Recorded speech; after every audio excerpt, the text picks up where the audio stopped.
It was hard. It was really hard not to watch the premiere. God, it hurt. I was looking at it a little bit. I saw like 150,000 people tuning in, like in the first like 2 minutes of the damn thing. I was like, oh God, I want to see it. I want to see it for the first time.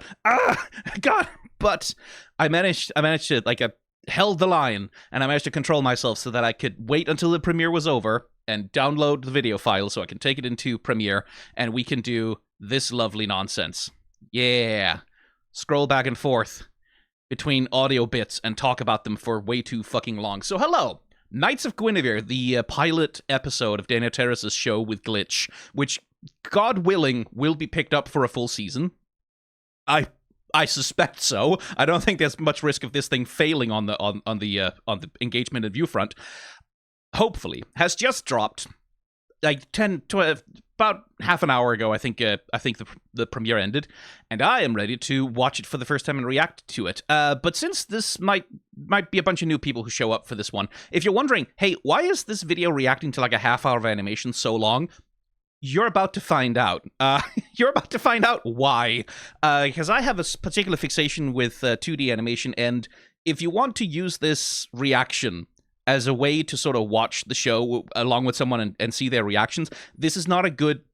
I know these videos are called reactions, but they're not like other reactions on YouTube.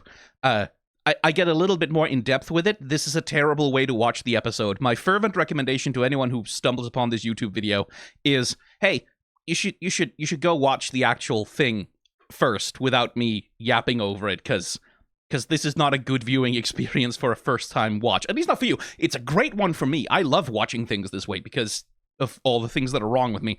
But okay, fucking hell. So let's do a little bit of scene setting before I just jump into it.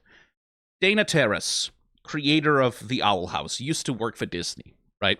Used to work for Disney, and Disney is pretty good at locking down their PR, right? They're pretty good at locking down like their public communications. They have very good NDAs and very good lawyers, right? So it's hard for information to come out from inside of Disney. Nonetheless, from creators like Alex Hirsch, for example, and indeed from Dana Terrace, and some of the behind-the-scenes reporting that's been happening about their runs with Gravity Falls and with The Owl House, let's just say Disney has a reputation for being fucking meddlesome and troublesome and difficult to work with, because Disney has a very particular idea of what they want their TV shows to do and how they want them to interact with the Disney brand and all of that.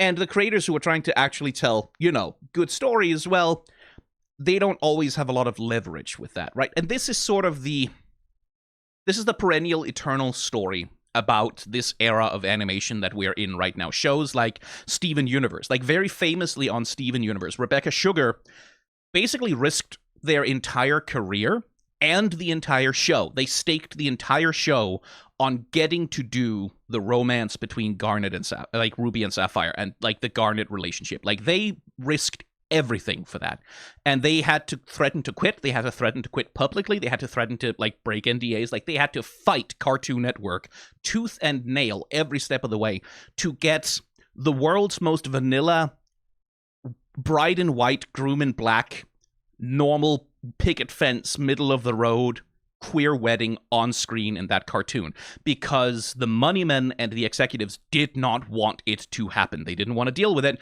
They thought that was too much, and it was like this is the story of this era of animation, right? It is the story of this era of animation, that you have these generations of incredibly talented, interesting, passionate,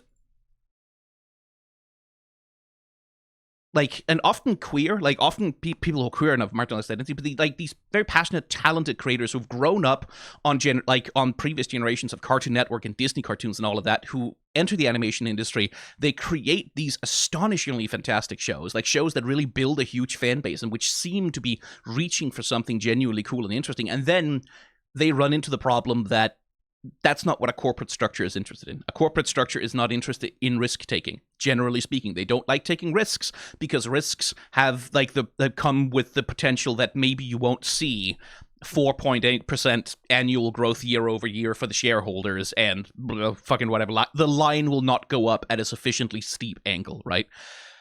That's been happening a lot, right? And so these creators have been sort of cycling in and out and sometimes crashing out of like the mainstream, like Disney dominated, like the TV network dominated animation industry. And in a few cases, very occasionally, you get some of those creators going on to start independent things elsewhere, or finding, like Rebecca Sugar has moved on to seemingly career as a musician, which is something that they're also very good at, right? What's characteristic of this new, what I think is a new, slowly starting era in animation, is the rise of truly independent animation. Like studios like Spindlehorse, yes. Like YouTube animators like Jaden Animations and The Odd Ones Out are a big part of this as well. Like the way that independent animation has slowly found a way to flourish in independent distribution environments is like a big part of the story of why this show, like why, when we're talking about why does Knights of Guinevere exist at all, number one, it's because Disney creates a very hostile work environment for a certain type of creative, which is exactly the type of creative that they need in order to create the kinds of shows that would keep the Disney brand alive. The other part of it is that bubbling under the animation industry for years now, there's been this slow congealment and this slow evolution of like independent animation studios and independent animators slowly carving out a sub-industry apart from like the big sort of what you might call the AAA animation industry, to borrow a terminology from gaming, to create like their own space, right? And that's been sort of like all over the place. Like Glitch Studios, which are the people who are like funding this fucking show, like they were doing a whole bunch of, having looked at some of their older output, not that good sort of mocap based 3D animation. Like Ruby is also in this conversation, by the way. Like not necessarily like, not great, not amazing, but not terrible. Like sort of what I would call sort of fairly mid in terms of animation quality, and have slowly been building up like an audience, have been building up like a studio, like a brand of franchises, working on shows until they were able to get enough clout and enough money together and attract enough talent that they were able to produce something like, for example, The Amazing Digital Circus, Murder Drones, right? Like these mega hits that took especially YouTube by storm, but which were also able to, I think, generate enough money, especially in merchandising and like in direct support, that now, much in the same way that Spindlehorse are taking a big swing by trying to adapt Homestuck, of all things, into an animated series, much in the way that Spindlehorse has this like distribution deal with A24 and Amazon that they built on the strength of things like the work and like the community engagement that Viv Medrano got from their work, her work with Hell of a Boss. Glitch now is also entering this period of, okay, we have managed to build all this success, we've managed to build all this infrastructure, we have a little bit of backing from the Australian government, sort of in our back pocket to help us out. Now it's time to cash in some of these chips. Like that sort of seems to be what Glitch is doing, both with the Gaslight District and with Knights of Guinevere. They're cashing in some chips here and saying, okay, Disney doesn't want to take the chance. We'll take the fucking chance. We'll take that big swing because we have some money to throw around right now. Like we have a secure enough base to work from. We know that there's a huge audience that is demanding more interesting, more creatively liberated animation out there. We're going to cater to them, and we're going to cater to them specifically by essentially by poaching Dana Terrace from Disney. I know that's not exactly probably how it went down, but like from an industry perspective, essentially you have this tiny upstart animation studio in Australia, of all places, that is poaching a very successful creator from Disney, offering them a budget and free license to do whatever the fuck they want, and saying, okay, let's us be the distributors for this. Let us front the money for this. And as far as I know, it's not Glitch themselves in-house producing this 2D animation, because they are a 3D animation studio first and foremost. You cannot just pivot that shit to 2D. I believe they are working with an outside contractor studio, which is where Dana Terrace is working as like showrunner and handling all this. But from a perspective of the history of animation, I think this show, like whether it's good or not, I don't know. Like people so far who've watched it seem to really like it. Whether this show is good or not, whether Knights of Guinevere is going to be a huge mega hit in the way that Digital Circus was, or not, this is a big moment in the history of independent animation and the history of animation itself. Like, I think if Glitch can pull this shit off, like if what they have built is sustainable, if what Spindlehorse have managed to build is sustainable, if this is like a model that can be replicated and other animation studios can start to actually work within this framework of distribution and this framework of like very merch supported independent animation, I don't think it's going to be a challenge to the mainstream animation industry, because you can't challenge Disney on anything. Like, they have all of the money, right? Like, you can't challenge the mainstream animation industry on anything. But if this can work, I think we're going to get at least like a decade or two. If this can work, we're going to get like a decade or two of just really cool, fun, interesting, creative, liberated, expressive animation that has some shit on its mind and which isn't afraid to say it, because it is not being produced within the restrictive regimen of the mainstream animation industry, because it has managed to carve out this little pocket of relative freedom. Not total freedom, because like Glitch is still beholden to YouTube, right? Like, they're still beholden to the censorship that's present on YouTube. They're still beholden to the censorship that's present in like general digital distribution, and indeed like the right-wing reactionary backlash against art and animation and like free expression that is happening across the Western world right now. But it seems to me that there is this little moment, this little pocket of possibility that's happening right now, right? Where, holy shit, like, we might get, maybe even if it's not forever, I think we're gonna get like a little run now over a course of some years of some truly fucking amazing independent animation. And I am very, very excited for it. Anyway, I've been yapping for 10 minutes and we haven't watched a single frame of this fucking thing. Let's hit play.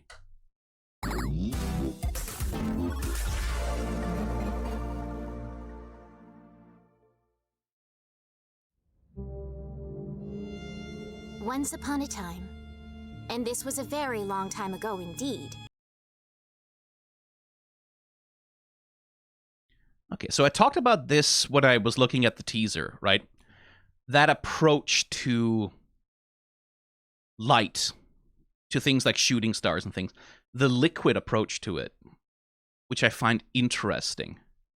I want to keep a lookout for this. I want to keep a lookout for that liquid approach to light and glow effects, because I wonder the extent to which that's just an aesthetic affectation and the extent to which, like, maybe there's something there. I don't know. It's a half-formed thought in my head, but there is definitely something in the show and in the teaser is about the juxtaposition between the hard-edged and the mechanical versus the organic and the fluid. It's just a little note I want to keep in mind. Time ago indeed, there was a princess, trapped in a tall, tall tower and locked away by complicated machines that ran on blood and fear. She spent her days playing games, pretending she wasn't scared, but she was in dire need of rescue.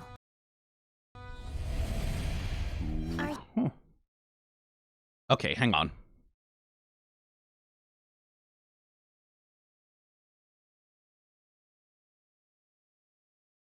Lots of birthday aesthetic happening here, right? Like, it all looks like a birthday party that's been abandoned halfway, right? Balloons, presents all over. Trapped in a tall... Here's the thing. Electrical plugs. Huh. Flowers and electrical plugs. So this kind of decoration, right? Like, again, we're all kind of operating on the assumption that a big part of the narrative of this show is Dana Terrace taking a big swing at Disney and the Disney princess concept. One of the things that Disney princesses love to do is have this kind of decorative, sort of fleur-de-lis, like brass and metal, sort of very, very decorative metal design. It feels like with this little electric plug, there's something... Oh, shit. There's something aesthetically happening there that's interesting. Let's just not skip ahead that far for no fucking reason. It's also a little Kingdom Hearts, isn't it? Just a bit. the cinematography. Like, we already sort of know these shots from the trailer, right? But the cinematography here is so good. Just the way they're using the lighting. Like, I don't need to tell you this. You understand immediately. This is sinister as fuck, right? It's a children's room. It's full of toys. It's a pleasant place. And, like, it's not like the toys are overwhelmingly created to look like scary. Look at that fucking snake with a party hat on, right? It's not like it's not like a fucking, oh, this is a horror show aesthetic where they all like bleed. Like, no, they mostly look like toys, but just the lighting and the framing of this little girl, like this tiny little figure in blue, right, who's kind of cold, standing out against like that warm haze that dominates the rest of the room. That alone, just like the framing and the aesthetic of the lighting in these shots, just like, okay, yeah, the shit is fucked. Like, even if you didn't have the creepy music, even if you didn't have like the voiceover, you could see this shot silently and be like, oh yeah, no, like some shit is creepy and fucked. And then you start to notice the little details, right? That bear has too many faces, and those ears don't match. And what's with the octopus that has, like, a bear on the side of its head? What is with that thing? And it's a little harder to see with some of the other details, but, like, you start to see, like, oh, there's a little bit of a, a little bit of a Sid from Toy Story thing going on here with some interesting manipulations of the toys that she's playing with, and a little bit of, like, it's a fucking eyes on strings. Why would you have a toy and then actually give the eyeballs, like, strings of felt nerves that connect? Why would you do that? That is scary and terrifying, right? Here's a snake thing with a cat's face. Here seems to be just a bunch of heads hung up on a ribbon, right? Like, it's not obvious. It's not like screaming in your face going like, ah, creepy, oh, it's scary. It's just like the lighting, the framing, and then you pay attention to the bits and the backgrounds. I knew this from the fucking trailer. The backgrounds in this show are going to be a fixation for me. She's playing games, pretending she wasn't scared, but she was in dire need of rescue. I like that turn of the camera as well. I want to take a closer. Okay, hang on. I can also rotate things. I have the power. It's a little more jank when I do it, but let's see. So is that our little princess in the room here? Because it's a different hair color for sure. We've got a bit of a halo going on here, right? Like the sort of the halos of a saint in some kind of saintly image. And then the juxtaposition of white and blood red up the picture. Interesting. Let's just reset that so that it doesn't look silly. Boop. Are you hurt? Don't worry. I can make you better. Someone likes playing doctor. Olivia, dear, won't you come with me? Hello, Senshi. Hello, ProZD.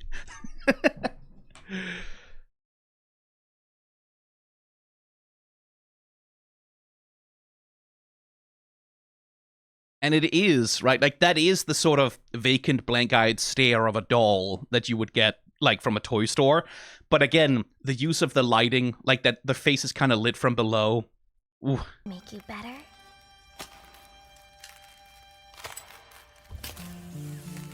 Olivia, dear, won't you come with me? Anyway, it's Walt Disney. Like, again, the character design with the little pencil mustache and this sort of friendly fatherly affect and like the slightly gray fox thing going on.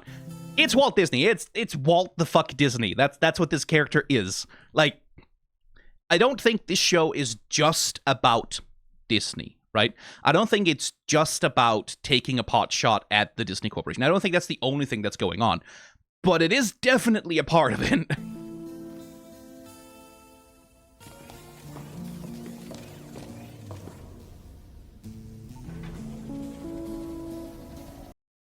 Fucking Cinderella's castle-ass spires in the background.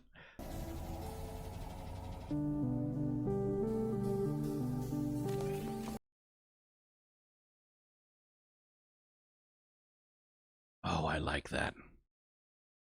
So a thing also if you look at the aesthetic of this castle here, it's not solely sort of European, right? Like, it's not solely working off of the sort of Baroque, Gothic European inspirations that you would see in, like, Belle's castle, or the Beast's castle from Beauty and the Beast, or, like, Cinderella's castle. Like, it's not only working with that. There's definitely some, like, I'd say Persian, maybe? I'm not super... There's some Mena, like, some Persian, Arab, maybe, influences in some of, like, the decorativism that's going on here, which is another thing I want to look out for. I want to be curious about how that fits into it. Now, here's a fucking background. God, I know it's probably not what people tune in for, but look at this fucking illustration, though. Look at how much work some motherfucker had to put into this background, which, how many times is this going to be used? How many times? How many times in the show are we going to see this exact background? Like, none times, probably more than this, but goddamn, an illustrator, probably multiple illustrators, sat down and spent a lot of time working on this, right? So the expression of this background is dense as fuck, right? Like, this is dense as fuck. It is so full. Like, everywhere you look, there's not a clean sight line in sight. And that's an interesting thing, because one thing that the Disney parks and the Imagineers that, like, do a lot of the engineering and like the landscape designing in the Disney parks do, they are obsessed with sight lines. They are obsessed with keeping very clean sight lines, like with absolutely controlling exactly what the audience can see from any point in the park. You should only be able to see things at other points in the park that are, like, specifically tailored to match the aesthetic. So there are many rides in Disney parks, right? Like something like the Matterhorn, or like the Tower of Terror. I think it's called something else nowadays. It will be painted or decorated in different styles from different angles, so that when you are in, like, Adventureland or whatever, and you look over and you see the Tower of Terror, it will, like, match the aesthetic of the place that you are standing, so that it doesn't distract from, like, there's an obsessive attention to detail that, like, Walt himself, like, was operating with. What's interesting to me is that we're kind of not seeing that here, right? Like, this is not something that looks quite as obsessively, regimentedly themed the way that Disneyland is. This is something else, right? Like, this feels much more like just sheer bloody-minded excess, right? This is maximalism. This is there 5 feet of unused space somewhere? Okay, cram a roller coaster in there. Cram a ride in there. Cram a building or a spire or a thing. Like, fill it up. Fill it up with as many things as you can possibly even conceivably fill it up with, right? It is stuffed with excess. An extreme, almost gluttonous excess of everything, of detail, of all of the things that are available to be stuffed in there, right? Like, so there's definitely a different vibe here than if you were to do something like Disneyland, because Disneyland doesn't really indulge in this level of excess. Like, it has a different creepiness to it, of, like, obsessive curation and control. This feels much more out of control. This feels sprawling. This feels like, it's like theme park cancer, right? Like, where it's just replicating and reproducing out of control.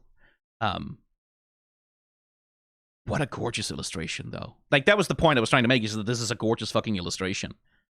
It's beautiful.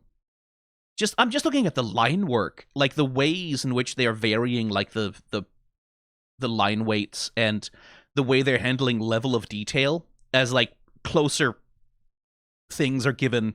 There's this gradient of detail that's happening as you get further and further away.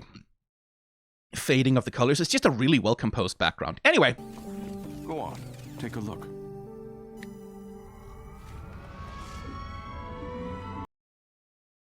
I talked about this already in my, like, reaction to the trailer, which was also a fucking hour long. But the way they're handling light, there's a softness to it, right? You can see it's not just that light is appearing, it's a glow that suffuses the whole image. And the way that they're handling, like, the application of shadow to the backgrounds, you can see it here, right? And the change in color temperature, like, fucking shout-outs to the compositors and the lighting artists on these shots, because the way they're handling soft and hard shadows, the way they're handling, like, a contrast between cell shading and, like, pillow shading and like the different It's really pretty. They're very careful about where they put the glow as well. Saturation, like, because you can see some of the coolness and coldness of the blues, right, does persist. It's not just that the whole scene just changes from blue to yellow. There's like a really careful, almost sunrise-like quality to the way that the light is appearing here. It was beautiful. And there we go again. Again, a shot we saw in the trailers, but this liquid approach to sparkles and magic. I'm curious the extent to which... A world of possibility. Oh. Oh, that's cool. Look at that stylization. Look at that stylization. That's so fucking good. You see the way, like, the park gets flattened almost into like a storybook? Whereas, like, the planet below is rendered, like, much more voluminous and, like, with, like, soft, realistic, air quotes, lighting. And then the park itself becomes this flat paper cutout thing that's just floating. Oh, that's cool. That's a beautiful contrast. Where fantasies became reality. Where tall tales became indisputable truths. It's all for you, Olivia. Everyone who comes and goes will eventually be under your watchful care. Happy birthday, sweetheart. She seems elated. I don't think I need to say it. Olivia, your future can be as bright and beautiful as all this. Embrace it. Let your past fade away. You're here now. Do you understand? Yes. Thank you for the present, Papa. Oh! Drastic change in tone. So, here's another little... In anime, especially, right? Like, but this is like a general trick that's used across a lot of animation. Removing the highlights from a character's eyes, or even removing the pupil, but just the highlights from a character's eyes, is like, that is the way to show that someone is dead inside, or that they're hypnotized, or that they're traumatized, or that they're fucked up in some way, right? Like, that something has given them an altered and unpleasant mind state. And I do really like the visual storytelling here, that this man is desperately trying to literally bring the light of life back into his daughter's eyes. And the fireworks, like, you can see they're trying to give her the light back in her eyes, put sparkles in her eyes, quite literally. And it doesn't work. It doesn't take. It doesn't stick, right? Like, all of this splendor, all of this excess, all of this expenditure, all of, like, this magic kingdom of dreams where fantasies become reality and tall tales become indisputable truths. It's not working, right? It is not making up for whatever it is. I'm willing to bet it's her mom. It's like, what did you do to her mother, Walt? I don't think I need to say it. Olivia, your future can be as bright and beautiful as all this. Embrace it. Let your past fade away. You're here now. There's also the other thing of, like, the emphasis on "you're here now" makes me wonder if, was Olivia originally his daughter? Where did she come from? If you're emphasizing that she's here now, the question is, where is it that she would rather be then than here? Where did you take her from? A little tiny thing. Just adding that extra line underneath her eye here, you can see how, like, it makes her look tired, right? It makes her look a special kind of exhausted. And then, obviously, shadows over her eyes all the time. Understand? Yes. Thank you for the present, Papa. And then, jarring shift in tone. Like I said, I have a thing in my head. There is I talked about it, like, with the lighting effects and the explosions and, like, the fireworks and stuff. This juxtaposition between hard, solid, gold, artificiality, things that are constructed, and then the organic, the wet, the liquid. I think the show's doing something with that. I don't know exactly what, but I think it is a contrast that they're establishing deliberately It's the highlights on the guts that are doing it, right? It's the highlights. It's just the fact that you have this character who is in shadow, right? Like, she's not really being lit up by anything particularly. There's no other strong highlights on her, just a bit of edge lighting. Very little lighting on her at all. And then you cut to here, and it's like, oh, the fact that the guts are just fucking glowing. Hoopy doopy. And then there's the color temperature question, right? Like, we talked about it, that and by the way, if you're wondering if the whole reaction is going to be like this, and you haven't been along to this channel before, yes, it is. It's all going to be like this the whole time. We talked about it before, even here, that there's definitely some contrast being employed between, like, the warm, the hazy, the beautiful, and then this blue. This blue color seems to exist in some sort of contrast with it, in some sort of tension with it, because fake Disneyland here is also all red, right? Like, all red, all sunset colors, all warmth.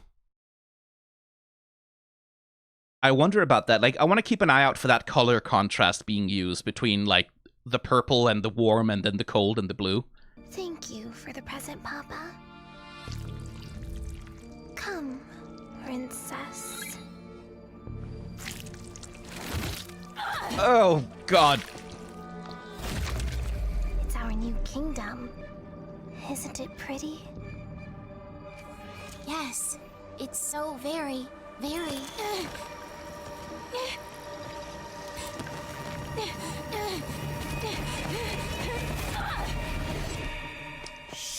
Oh, that's not going to end well for anyone.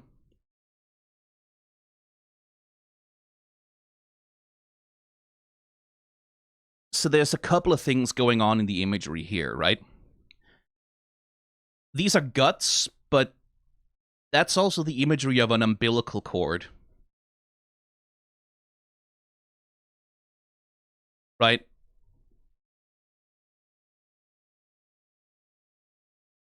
And, like, she's dragging this thing, which, like, the question is, like, is this, like, a replacement mother figure to a certain extent? Is this displaced hatred, right? Like, that she's acting out, like, whatever trauma this girl has gone through, whatever shit is going on inside of her, she's acting out that pain on, like, a child surrogate, a thing which is created specifically to be the recipient of her torment through, like, a symbolic umbilical connection.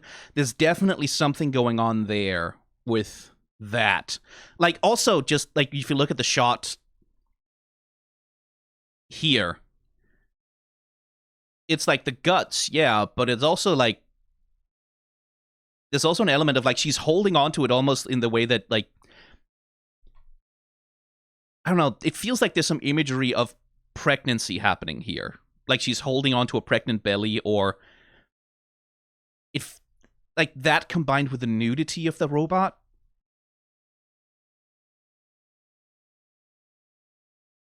And another contrast, right? Like, again, the artificiality. And I'm interested about the filigree detailing here. Look how sharp it got all of a sudden, right? It wasn't that sharp in some of the other shots. If we can find one. Like here, like, sure, some, but it's not nearly as spiky, right? Like, it's not nearly as lethal. But then once we get to the guts being pulled, all of a sudden, this is not pleasant filigree. These are blades, man. This is sharp. This is cutting. This is scalpels and swords and knives. I like that. I want to keep paying attention to the filigree. I want to see how much they're using it to accentuate the vibe of the scenes.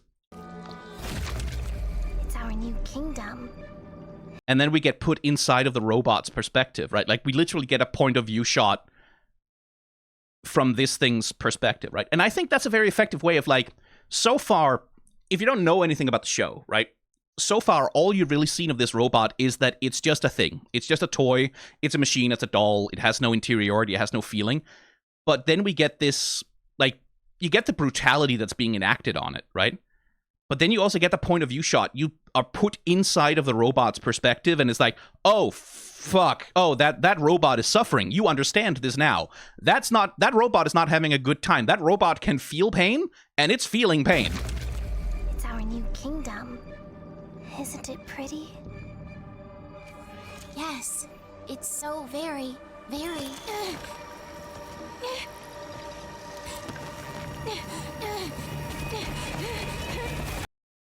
Look at the expression on her face, too, as she's running. So this is a 3D shot, by the way. All of this is rendered in 3D. Beautiful texture work, and because it's so much metal, like it's relatively easy to get away with. Good compositing. I genuinely didn't notice that it was a 3D shot the first time. I notice it now because it's moving. It's moving on ones. It's moving so much smoother. And like you can see that it's like you can do this by painting the background with the perspective on it and then just zooming out from it, right? But you can see that there's distortion happening as the camera retreats. You can see that the space narrows, right? Like, and there's warping and changing in the background.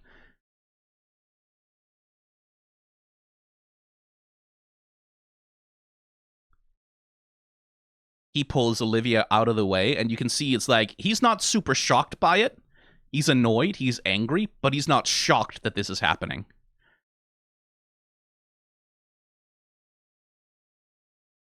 I like the eyebrows on this doll, by the way. Look how perfectly they're plucked into these, like, 1940s movie star arches. It's very retro, it's very vintage.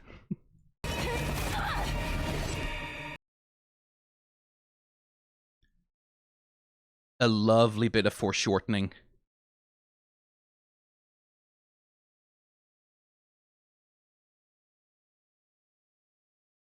By the way, talking about lights in the eyes, right? Our doll here has lights in her eyes. Shit! Security! It's okay, Papa. They'll bring her back. And when they do, I'll fix her again.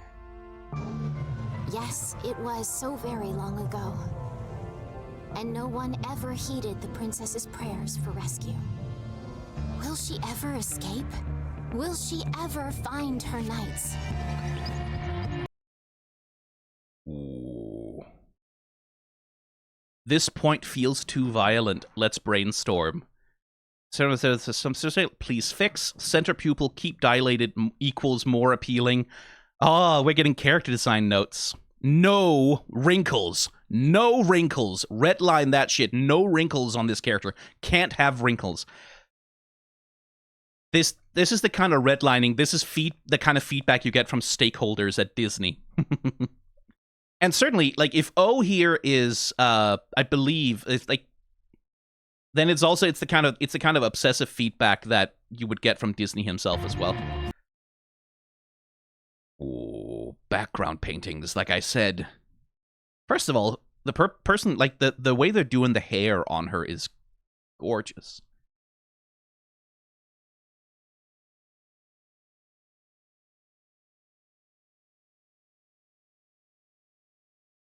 God, just the fucking illustration quality. I was commenting on this with the teaser as well, but just the quality of illustrations that you get here. Just the sheer amount of fucking effort that has clearly gone in.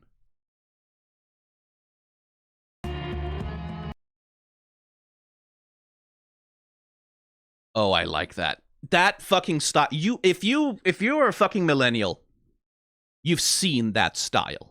You've seen that. You know this soft shaded, very specific kind of fucking doe-eyed princess merchandise style. Space Princess Guinevere. Like, you know that. You've seen it from a million fucking, like, princess dolls on the shelves of Toys R Us. You've seen it from the covers of, like, direct-to-video sequels. Like, that particular soft-shadowed fucking style of rendering the faces, because, like, then you watch the actual original movies and it's like, oh no, they're actually much sharper in the way that these characters are designed. They're much like the graphical style, even of something like the Little Mermaid, is much more interesting than this. But the specific house style that Disney developed for their princess merchandise lines, the soft, that shit, I've seen it 100 million times before. It's so ugly. It looks so much worse than the actual movies. God. Right? Like, this, fuck. direct-to-video sequel. Like I said, direct-to-video sequel. Called that shot. Jesus fucking Christ. It's so ugly. It's so bad. It's so sandblasted and hyper-appealing. I hate it. Oh, this is good. Like, they are replicating that shit to a T. Right? Because you have the original Space Princess Guinevere and the Wishing Star, and then you have the direct-to-video shit-ass sequel. And then you have, like, episodes of the TV show repackaged as, like, a third sequel, like, thing, fucking, or whatever, or... Oh, my God.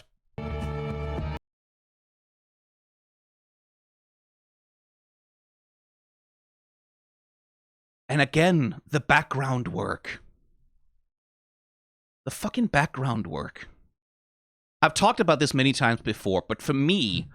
one of the defining things, one of the things that defines to me whether or not a world feels lived in is a mess.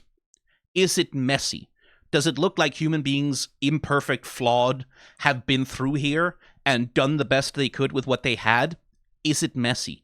And that's a thing of, like, these fucking cables, right, that are not quite correctly attached to the fan running down, like, things running across each other, stuff being just a little bit out of place, unevenness, jankiness.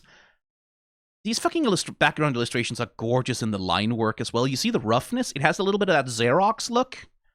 But without, like, it avoids the cleanness.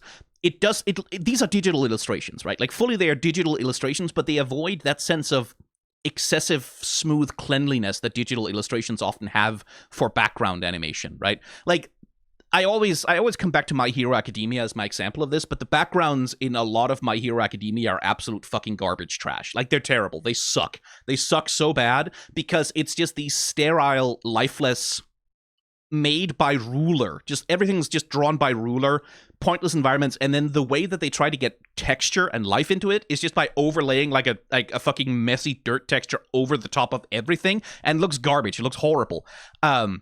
Nothing here is drawn exclusively by ruler. You see that? You see how the lines and the line work in the background is like, yes, someone uses rulers sometimes, but so much of this is free-handed. And it has that roughness, it has that unevenness to it. Like here, for example, like that unevenness to it that gives it a sense of, like, tactility, that gives it texture, that gives it a sense of being something real in a way that perfect smoothness, like the iPhone perfect smoothness thing, doesn't do. Same thing here. Look at the mess. Look at the mess. It's messy. People live here. This is a world that's been lived in by people. Right? Dream. The posters are dirty. They've been splashed with water. They've been painted on. They've been torn around the edges. Look at the rust on the side of this corrugated aluminum roof. This tarpaulin that's sort of not quite correctly attached. God, I love it. Oh, it's the texture of life. Someone banged into this fucking drain pipe and put a dent in it, probably a car or something. Ah! Cowboy Bebop, by the way, another anime that has absolutely fantastic backgrounds. Messy, it's messy. Oh, it's good. And clearly that mess is like, I'm not just fixating on it because it's a personal fixation of mine. I'm also doing it because of that, but also because it's meant to contrast the mess of the real world versus this projected perfection of Space Princess Guinevere. Live action remake greenlit. No one asked for it, so we're making it. And then this girl boss bullshit. This princess can save herself.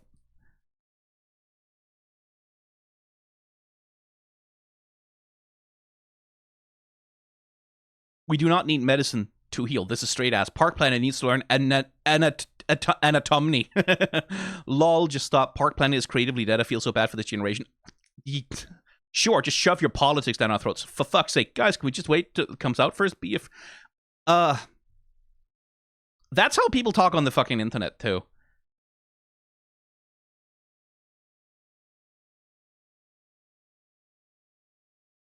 Oh, I think that's... Is that... It's a shoujo anime version.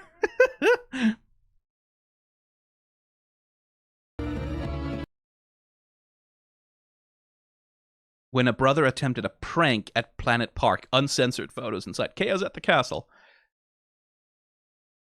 What the fuck did he do?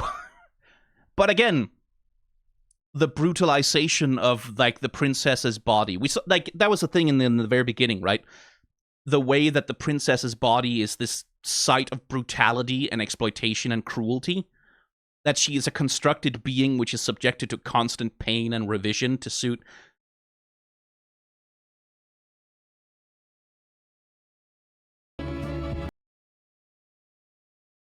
Oh, wait, that he fucking cut her head off? Is that what happened?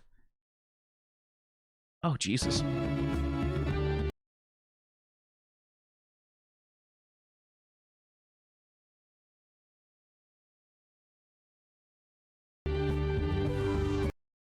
Oh, that's a good match cut. See how it cuts perfectly on the princess from the dirty reality to perfect dreamland?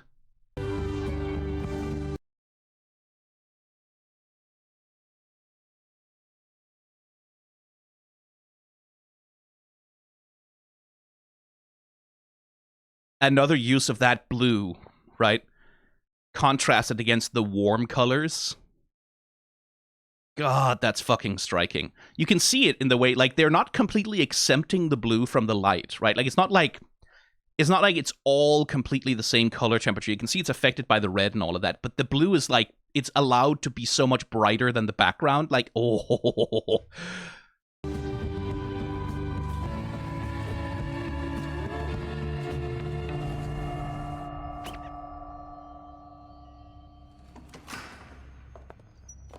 This is fucking expressionist, man.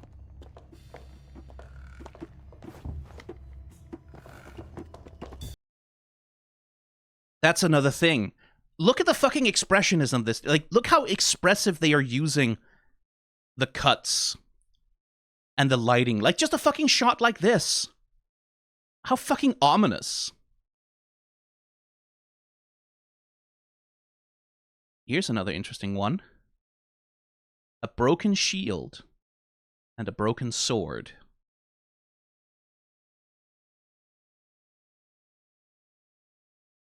Cogwheels.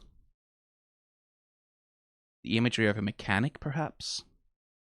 And then this twisting connection. And they get to move independently of the lens. That's another thing. When we saw this lens being applied before, it was sort of a totalizing thing. When things were centered in the lens, they were stuck there. I like that immediately we're introduced to these two, they immediately broach the containment, the barrier. They don't stay within the assigned perspective. They break out of it. That's an interesting way to introduce a couple of characters. And again, speaking of mess, little things. Like the fact that that girl has, like, spots on her face, right? Or that person, I don't actually know their gender. That person has spots on their face. Their scarf is a little messy. Look, stains. Broken teeth. Oh. I am curious about the broken sword and the broken shield, though. I will imagine, though, these are probably the knights, right? Like, I assume these are the characters we've seen already. Like, Frankie and other character name. Can't remember. Don't remember names. Yeah, hack that.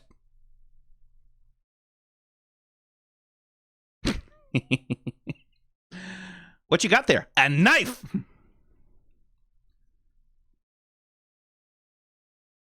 No one from the circus yet that I've spotted. But there's Uzi. There's...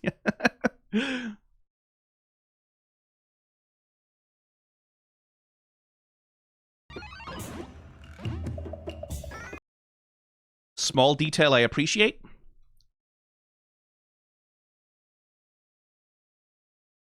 Frog has ass cheeks.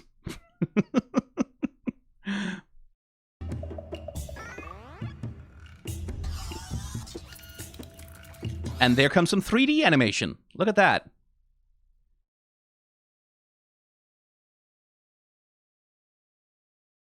Animating fully on ones. And now on twos. Yeah, ones and twos.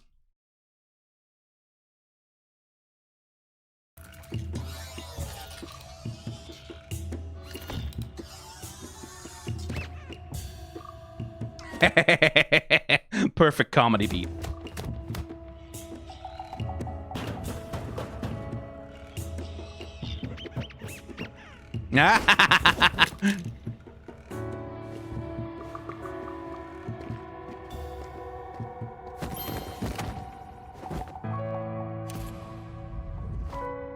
Well, hello, little ones. I'm Princess Guinevere. What are your names? Francesca and Andrea from M7.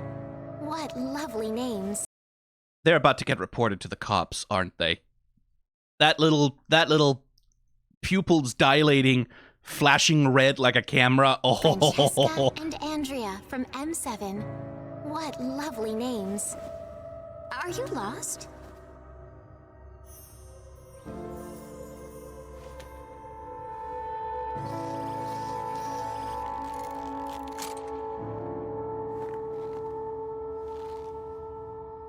Thank you.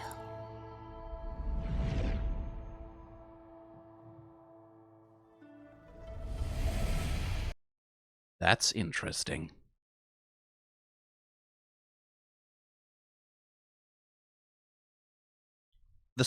Again, the approach to light and glow.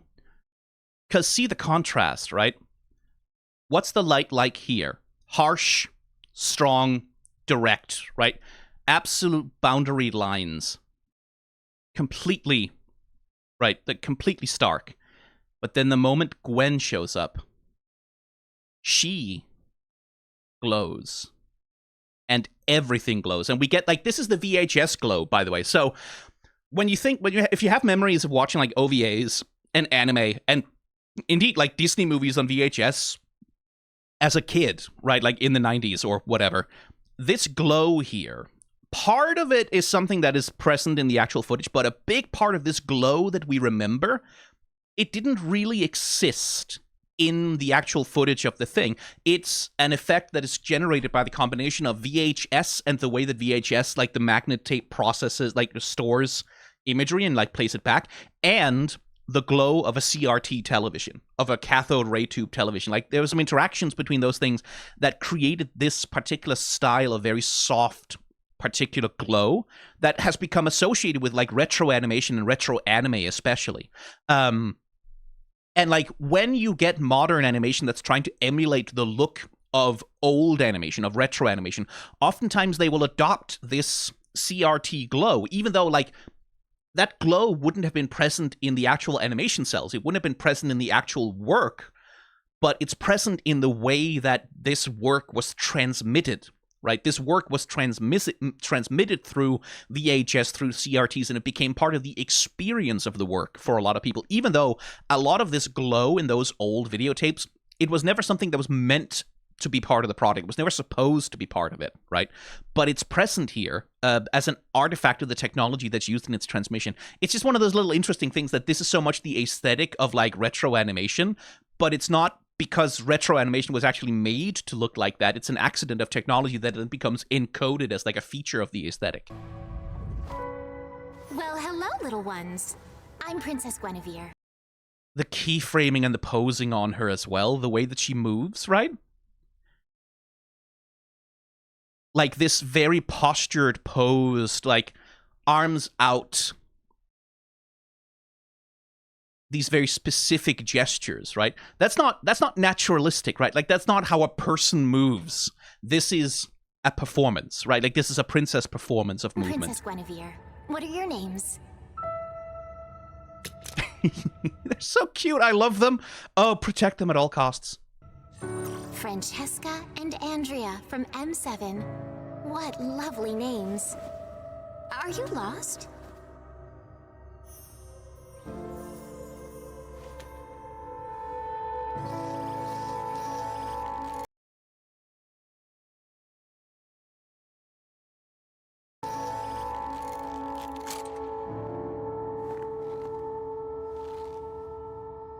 Thank you.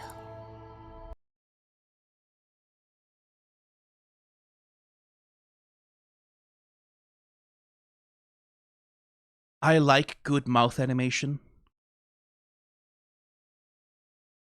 I like the way that this mouth is animated, because it's not just lip flaps. They're manipulating the volume. You can see it, like the volume of the lips, the dimple in the cheeks. It's being... You can see the physicality of it. Oh, that's really nice.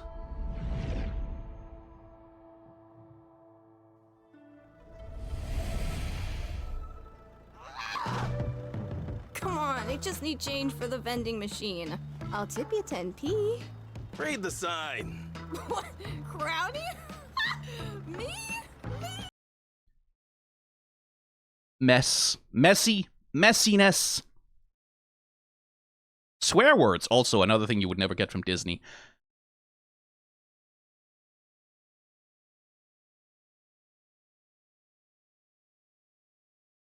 Oh, that... That's a lot of drugs you can buy in a vending machine. Is that? Okay. Messiness. Look at this. This looks like a place, man. It looks like a place where people are. Where people spend time. Where they come. Where they go. Oh, God, I love it. Don't do that. I went to school with you. You know me. Thought I did, till you started wearing that uniform. Crowny. I'm not even administration. I'm an engineer. Junior engineer. Bottom of the ladder. Which one did she need again? Have mercy. You chose just... Oh, that's beautiful. I love that. Started wearing that uniform. Crowny. I'm not even administration. I'm an engineer. Right, so Crowny. Because it's a kingdom. Because of course it's a kingdom, right?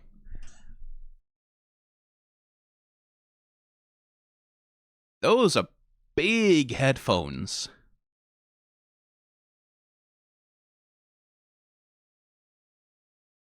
Here. Junior.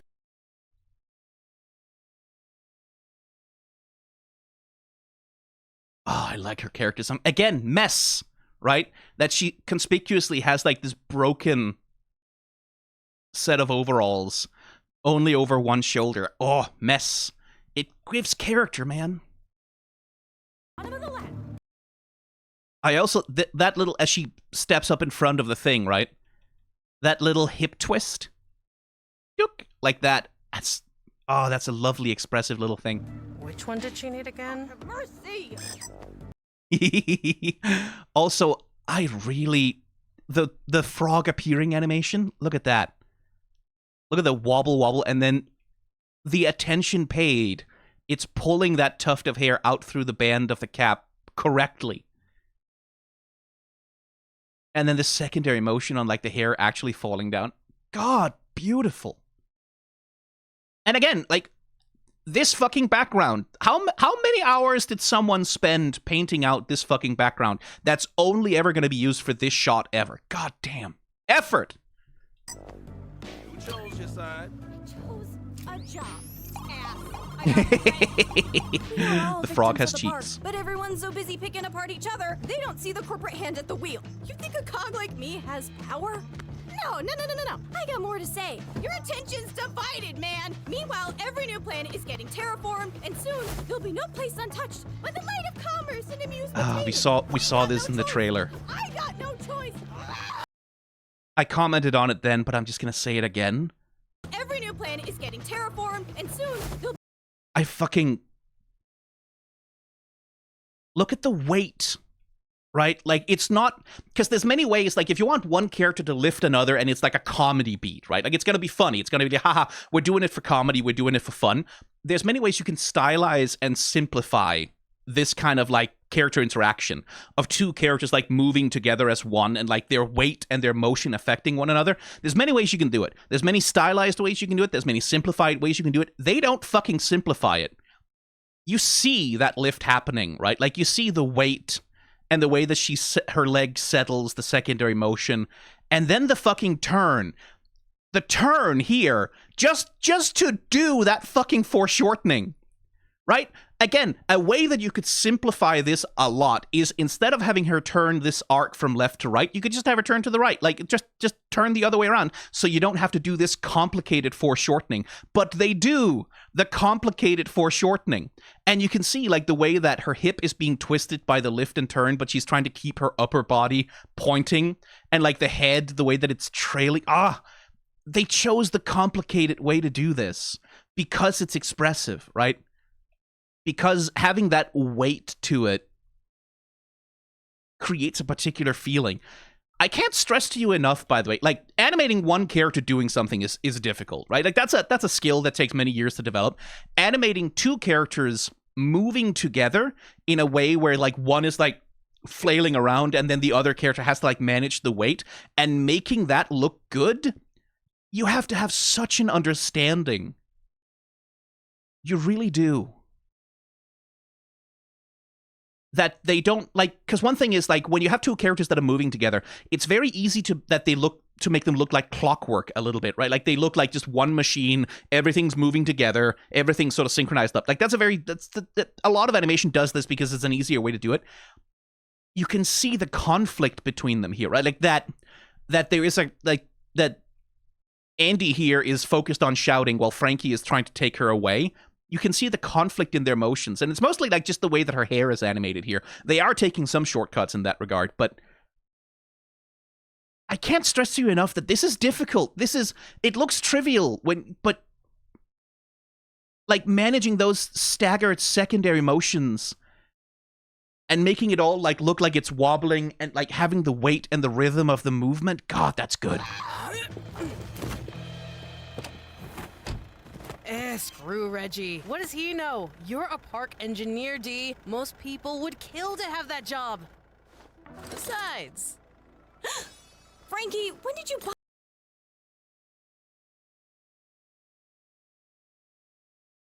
Frankie, when did you buy these? Emphasis on buy. Oh yeah, boombox. Should have known. Well, let's get out of here before Reggie finds out you're... Thief!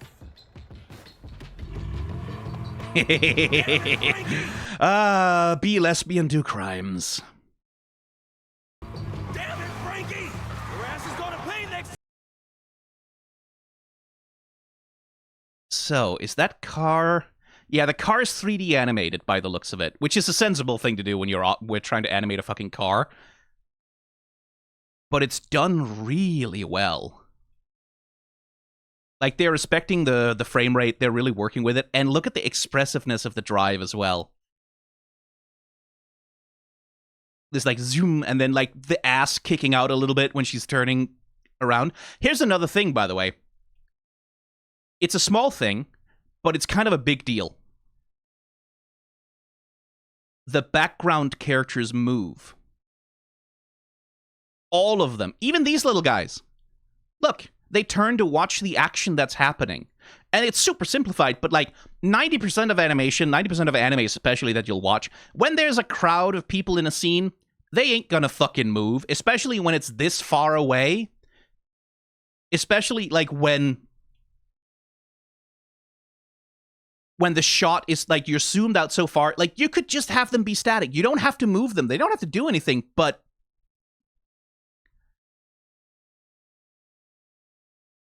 like, that's a reason that, like, it's a very simple little sack man guy, right? It's not anatomically complicated, but that turn, right? The little pivot around the foot over to watch and, like, turn around. That's a reasonably complicated animation to do. That's like 1, 2, 3, 4, 5, 6, 7, 8, 9, 10, 11, 12 fucking frames. 12 frames of animation for this little half of a pixel on the screen to have a little turning animation to watch the action. And then they do it many fucking times all over and it's so... You don't need to do that. Like, you can so easily cut that corner. You could just not have a lot of people on screen if you wanted to, but it's a living world. People live here. Oh, it's so cool. Frankie, your ass is gonna pay next time in Mahjong! It's a Gwen princess head upside down that's been turned into a house. literally they are living inside of the debris of this fantasy world, right? God, the backgrounds in this fucking show, man. Look at the fucking stairs they've rendered in the background, and like, god damn it. If I can get a hold of the people, I want to talk to the background designers for this show. I want to talk to the background designers. I want to hear about the illustrations that they did. Hey, little guy. Need a tune-up? There you go.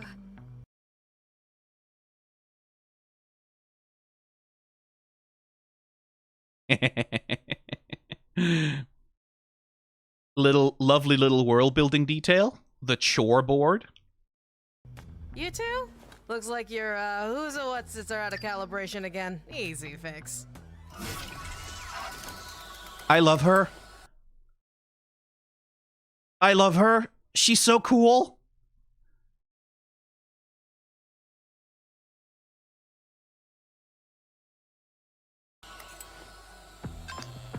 Shit. Yeah. What's I love the horror.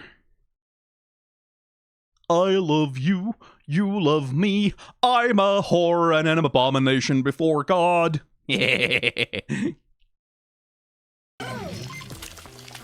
what's going on there? Some more bullshit from work? AG has me doing a week's worth of tests in one night. Talking about the motion aesthetic, right? This little motion here, like, that's a big snap, right? It's interesting. Like, there's definitely something about, like, they are definitely cutting corners. Like, they're definitely being frugal with their animation budget in many places. Not like this show isn't cutting any corners. Like, there's definitely little bits of the character animation occasionally that's a little bit, like, that's a little snappy, a little stiff, a little low frame rate, but not in a bad way. Like, and this is a compromise.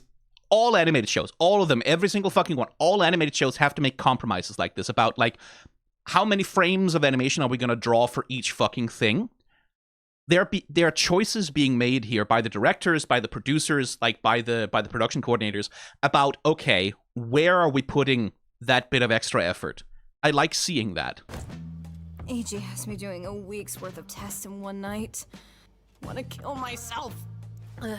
Yeah, I see what you mean. Why would anyone splice the facial controls into the environmental pipeline? It's not a very sophisticated solution.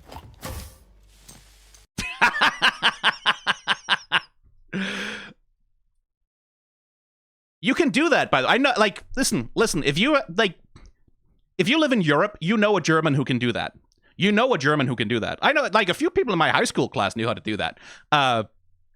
Some of the Swedes think they can do it, they can't. Germans can do it. Certain, like, south of Jutland, Denmark, places in Fyn, you can, like, people can do that.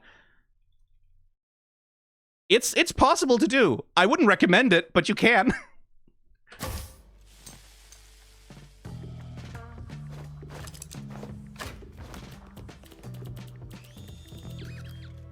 Hello?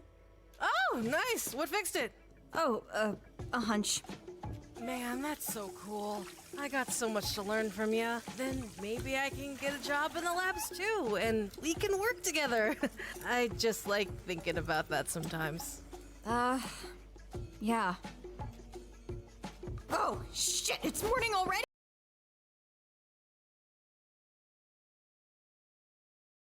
Drink! Red edition. Coffee. And we can work together. I just like thinking about that sometimes. Yeah. Oh, shit, it's morning already? Oh, shit. That's right, Andy! Have a good day! Go kick some ass! Show him who's boss! Fuck you! I better get to work, too.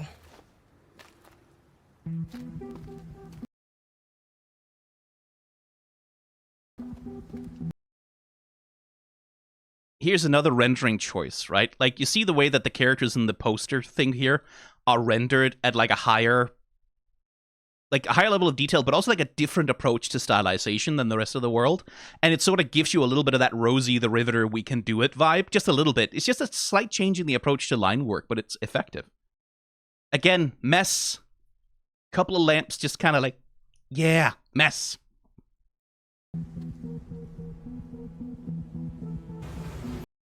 What is that blue substance, by the way? We should probably ask that question. What the fuck is that blue blood? What's it made of? Who is it made of? And again, God, the fucking background designs. It would have been so easy for these factory environments just to, like, draw it by ruler, right? Like, draw it by ruler in geometry, trace over some 3D polygon mock-ups. Look at the mess. Look at the liveliness of it. All of these crisscrossing lines, all of this detail, all of this density. Ooh. Reminds me of, like, the kinds of backgrounds you get in... There's a European artist called Thierry Capesson, who's done, like, who's working, like, in bande dessinée, like European comics for a long time. He gave a lecture at a con I was at once, and, like, he very passionate about background design, that man, and, like, he talked about, like, the process of injecting life, like, because he drew a lot of comics that, like, took place in European cities, right? So that means a lot of drawing various styles of European architecture from, like, various points in history.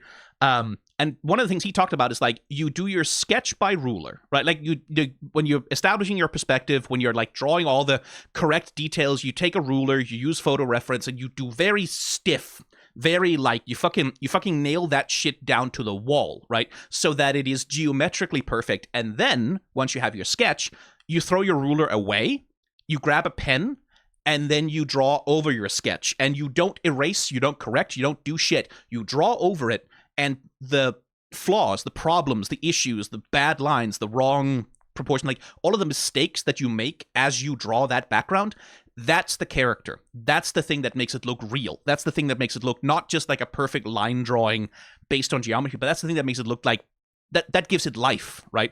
And once you, like, so you draw over your sketch with that, and then you do your final render on top of, like, your imperfect sketch version. And it's like, I've used that advice before when I've drawn backgrounds and things, and it works. Like, it comes to life so much when you do that. And I'm seeing that here, like, just this approach to letting the place feel alive, even when it's like, this is dead, this is industrial deadness, right? Like, it's all pipes and metal and shit, but it feels alive.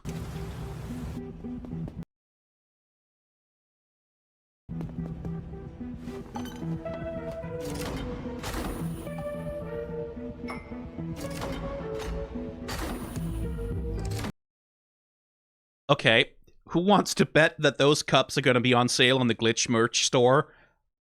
Now, like, within a week, within a few days.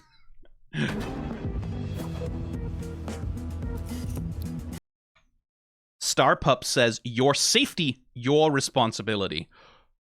Oh boy, great. That's great. No, it's not. It's the company's response. Oh dear. Oh, that's fucking ominous, man.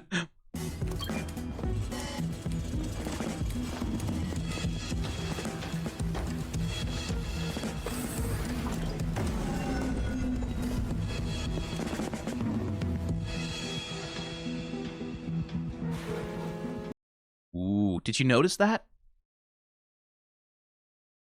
Look at that. Look at that. It's a fucking oil slick.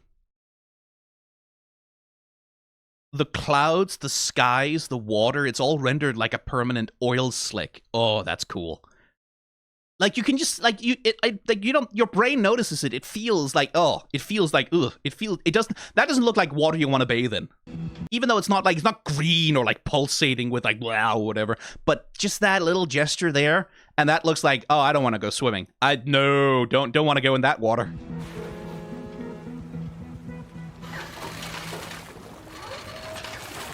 Hey, boss man! There's something caught in the net! Mm-hmm.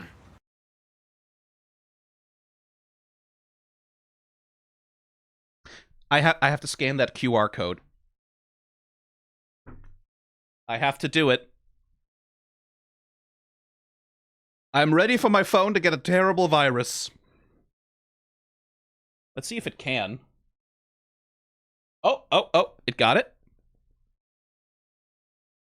parkplanet.net/picnic for the princess. Let me see if I can bring that up on screen.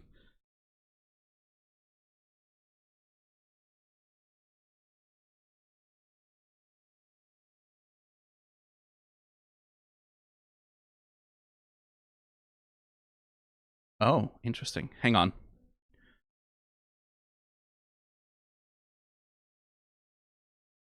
Alone in the forest from the path she had strayed, Princess Guinevere cried, feeling lost and afraid.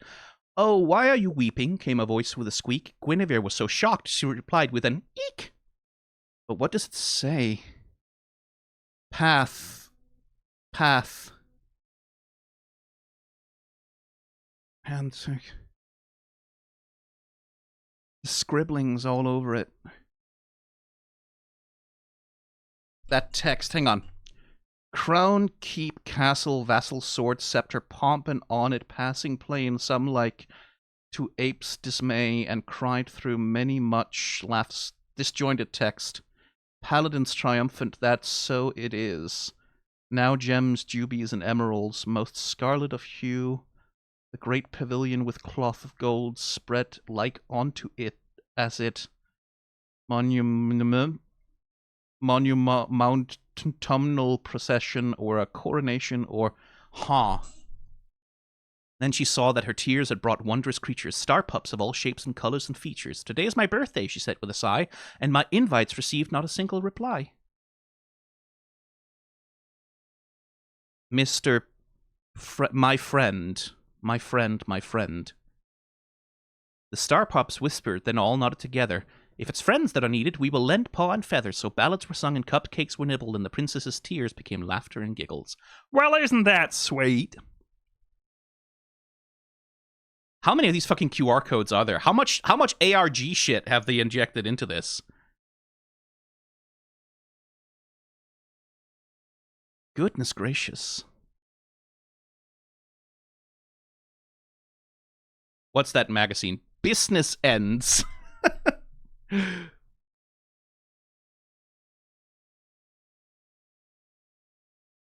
Emergency.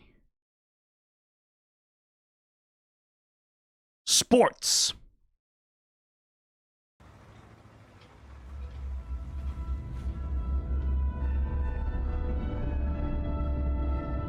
Fucking Midgar ass.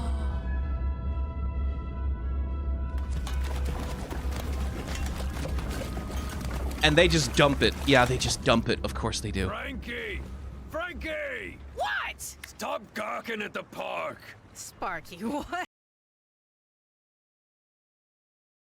Look at that speech animation on this guy. Oh, by the way, I should bring chat up so I can kind of see you. That's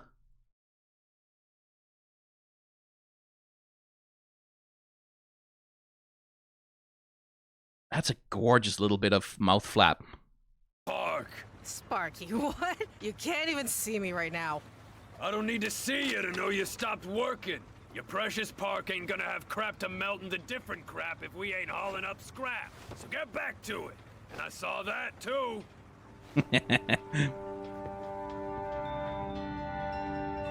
Oil slicks. Ah, it's so gross. Yeah, usual spot. Tonight, get sifting, Frank. Eyes out for the good plastic. The keychain factories are getting desperate for materials. So it's this cycle, right? Like the park generates obscene amounts of waste, and then that waste is picked up and recycled to be reproduced into more waste, right? More keychains, more plastic things, more... Hi, Cap. Yep, same price. No. There's no damn repeat customer. Motherboards, wires, mess. I keep telling you, I'll fucking harp on about this for the whole fucking time. Mess. Discount. Fuck's sake. Oh, hey! Well, don't they look... Fucking hell, it's bleak. It's so bleak.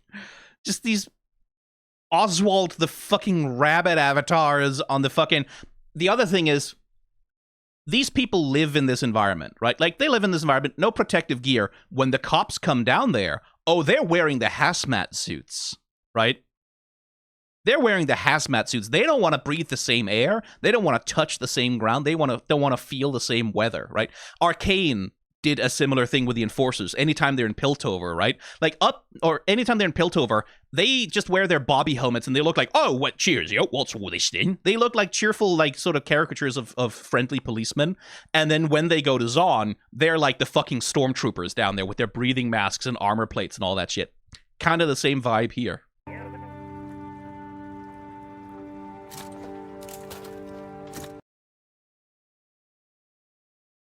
I'm looking out to see if there's like a Kinger figurine or some little digital circus thing in the scrap.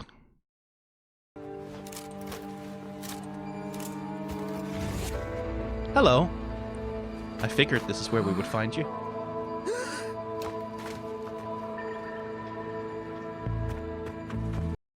Oh, look at that. Look at that lean into like the pivot on the heel, and the way she runs too, right? The way she's like throwing her weight around, that's really cool. Oh man, even the controls on this damn thing is like a fucking claw machine in a theme park. Jesus, the thematic cohesion here is amazing.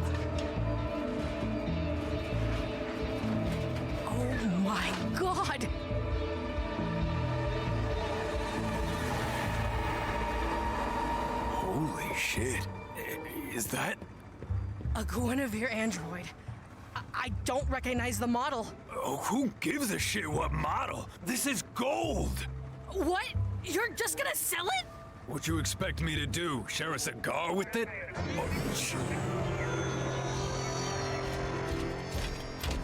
That was quick.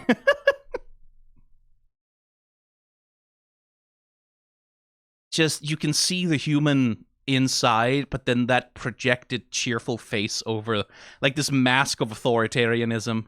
Oh.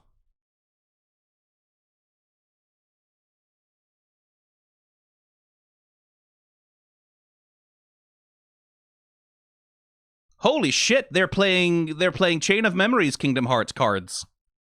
No, they're not.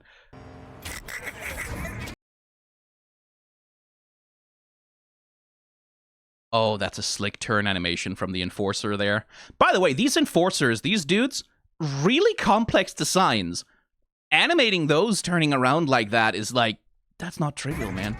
Can it? I was just thinking, Spark, I could fix her, get her working again.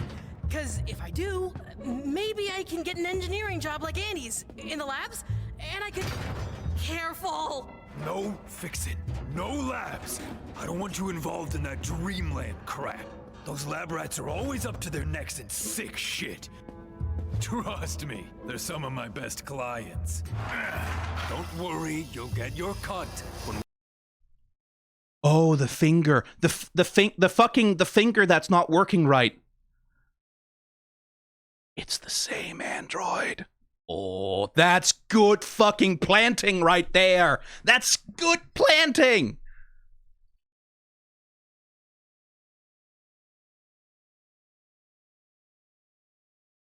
Also,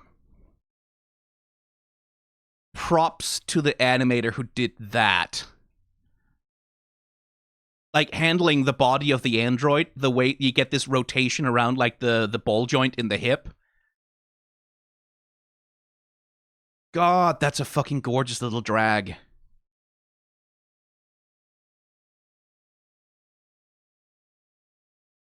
I don't want you involved in that dreamland crap. Those lab rats are always up to their necks in sick shit. Trust me, they're some of my best clients. Don't worry, you'll get your cut when we scrap her for parts.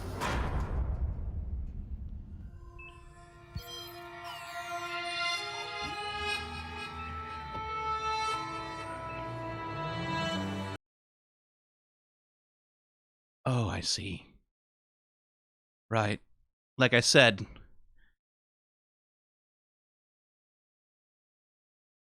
Oh dear. Oh my god. Just, oh, the perversion of the cute Disney aesthetic. Oh, it's gorgeous.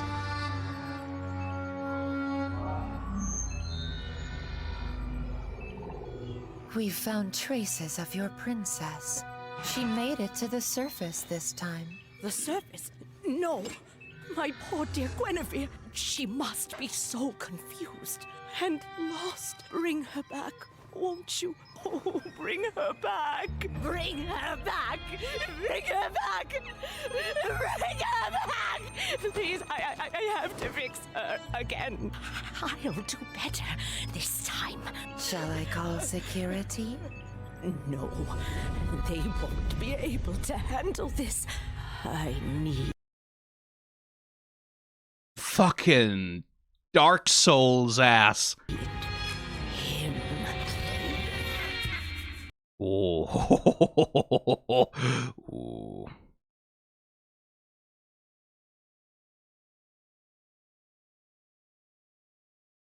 Portrait again, right? Little Saint Olivia with her devil horns. What happened to her mother? I'm willing to bet you some amount of money that her mother looks a lot like Guinevere.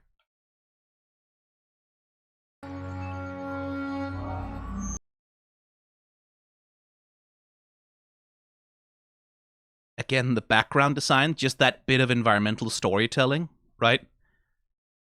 Sprinkles and candy. Pills. So many pills. Pinkness. Broken IV party balloons. Things that have clearly been thrown and smashed. And then the blue, which feels like it might be blood. We've found traces of your princess. She made it to the Also, just the fucking lighting on the rim of this thing. surface this time. The surface? No. My poor dear Guinevere. She must be so confused. The little... doot, doot, like the little sort of heartbeat monitor motif on the wires there. And lost. Bring her back, won't you? Oh, bring her back. Bring her back. Bring her back. Bring her back. Please, I have to fix her.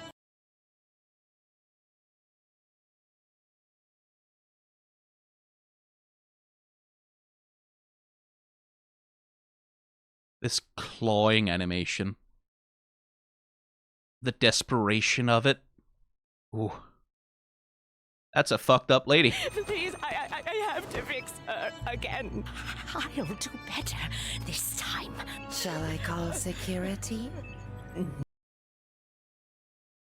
No, they won't be able to handle this. Ba ba ba ba ba ba ba ba da da da. I feel so much like a Dark Souls theme has to start playing here. Health bars appear.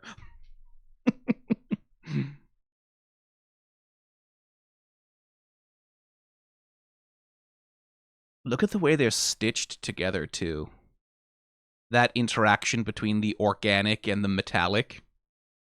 Look, that's muscle fibers twisted around its arm. And is that a hand? Fucking Elden Ring boss design ass.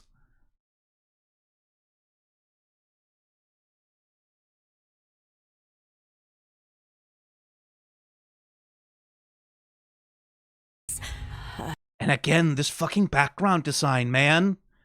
Look at the way they're using the colors.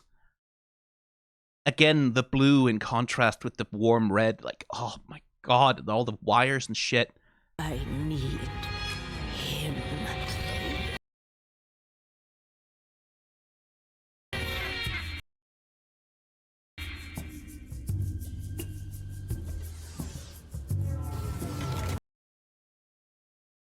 And here we get the thing, right? Like I talked about, the real world, all mess. Everything is, like, everything is imperfect and scratched up and dinged. And then we go here, and it's like, oh dear. Doesn't say anything back there.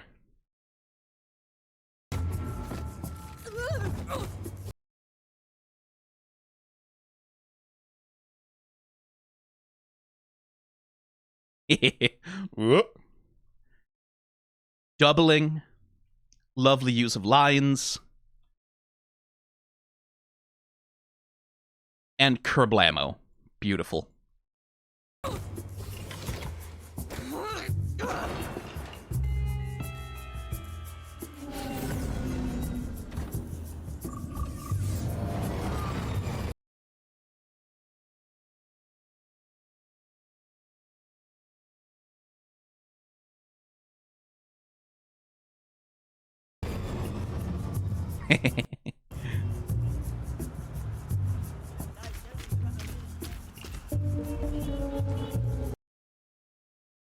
Faster than light, huh? Now affordable for the whole family.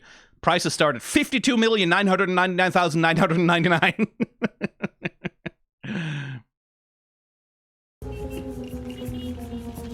You're polishing the wrong septic, Crowny. Why is his spit blue? Oh dear. That's probably not good. Why does he have blue blotches all over his skin? Why is he turning blue? Oh dear. Hey, asshole! I'm just trying to get by like anyone else. Just because I got a job in the tower doesn't mean you can treat me like... doesn't mean... Oh boy, it's blue tuberculosis. Great. Lovely. That's amazing. Oh dear. Sorry. Hope you feel better. But also, fuck you!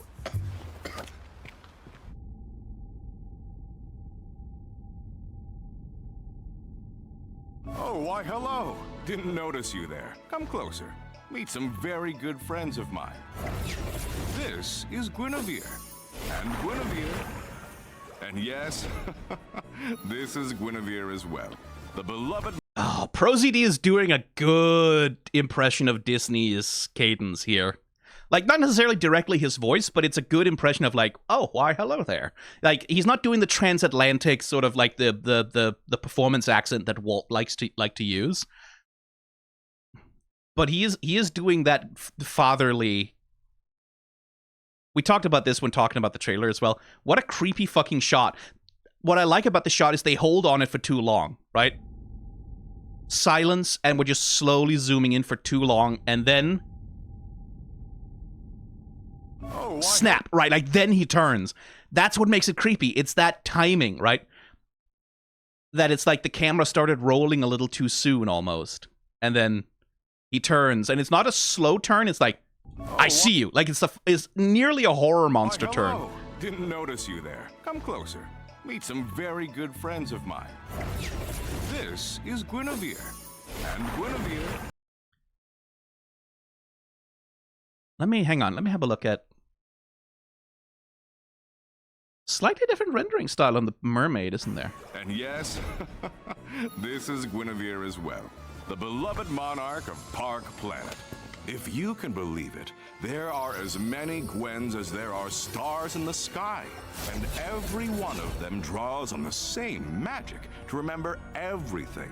So wherever your journey leads...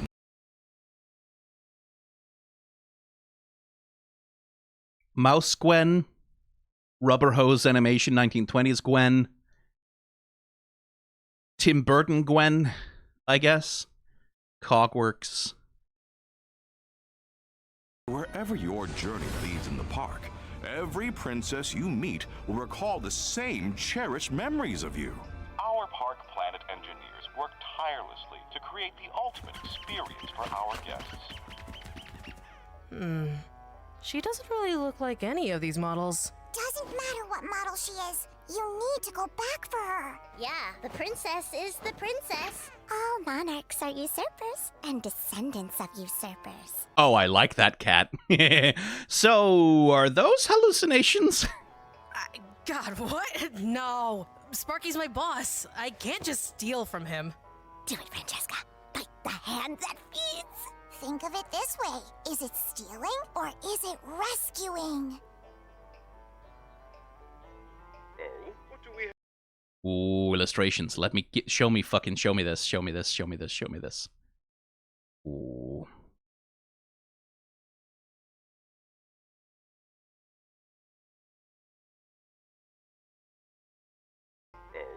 we have here?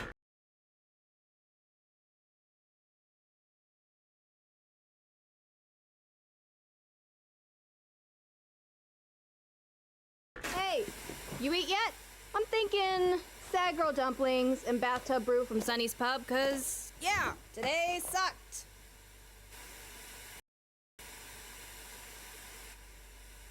Sad girl dumplings.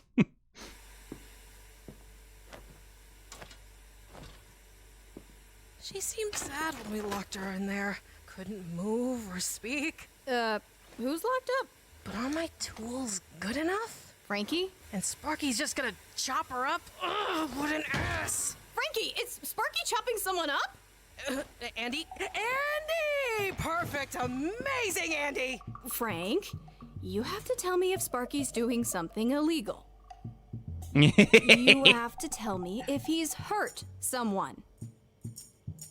In the last 8 hours? Andy, I'm just messing with you. But you got security clearance, right? You gotta get me into the labs. I need a repair halo for this. Well, for what? Tell me what the hell is going on. Better yet, I'll show you. Holy shit.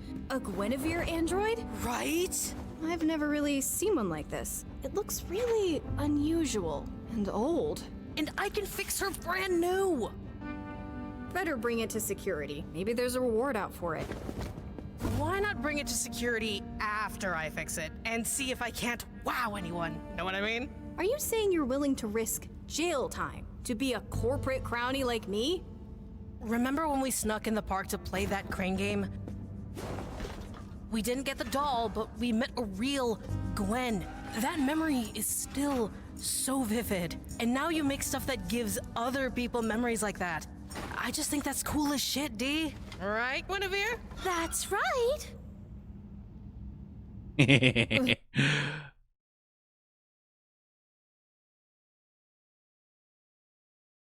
Oh, again, more real good. Like the secondary motion on that Gwen head as it comes up. Shit, D. Right, Guinevere? That's right.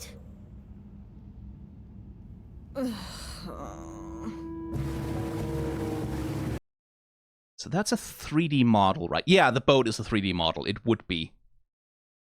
Well disguised, though. Very good texture work on it.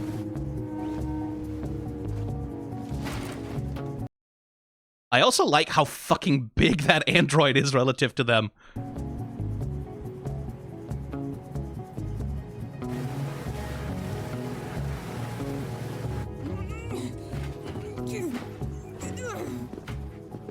Come on, Andy. You can do it. I believe in you. Damn, dude. You really gotta get away from your desk. Well, ain't this a fucking howdy-do? Andrea, Franklin, you taking my prize hog for a night stroll? Sparky, I know this looks bad, but I'll deal with you in a second. What is this, Franklin? Mutiny? Am I not doing right by you? You were just going to sell her, man! To one of your nasty clients. This is a real chance for me. To do what? Shine some shithead shoes in a fancy tower till you choke on the fumes? Know what some nasty client affords us? A second ship. Fast one. For you. Maybe even a third. That's a whole goddamn fleet with you as a captain. We both know the money ain't in scraps. It's in exotics. Lack of gratitude. Give it a sniff, Frank. Might chill out your rowdy ass. I love you for that hard-headed spirit, kiddo. I do, but I can't show you special treatment. Especially because you're you. God, you're always so dramatic in front of the boys. Stop! You're gonna damage her! Ooh, cool. Fucking hell, yes. Oh my god. Oh, the sauce is coming out, man. 0, huh?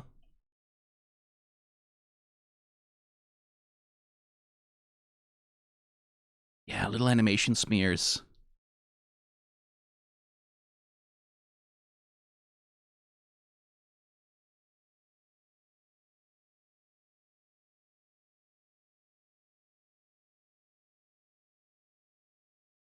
Oh, that's good.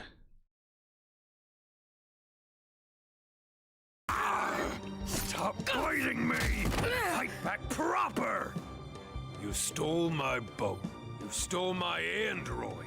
And now you're throwing a tantrum like a child. You know what happens when you break the rules. Ah, that's why she has missing teeth, huh? Oh dear. Don't you dare. This is a stupid move, Andrea. You're calling me stupid? You're about to sell an actual Guinevere android for scraps. You have no idea what you have. Yeah, and you hit like an old man, old man. Oh, wait. No. That was good. Let's make a deal. You let us fix it. Working model. I bet you could sell it for 10 ships, huh? Yee, don't do that. I get why Franklin's doing this, but you, what's in this for you? Because I want money. Because I got fired. That's the truth.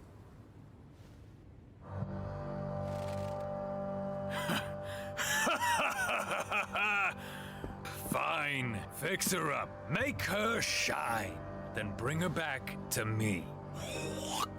Deal?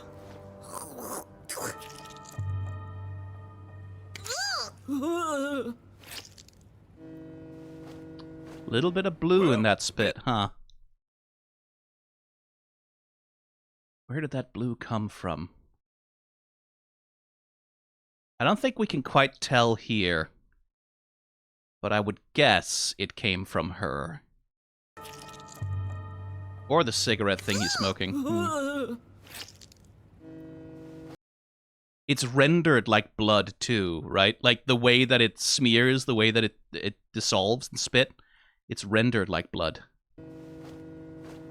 Well, business calls. Franklin, Andrea, I'll be in touch. You know, I thought that went really well.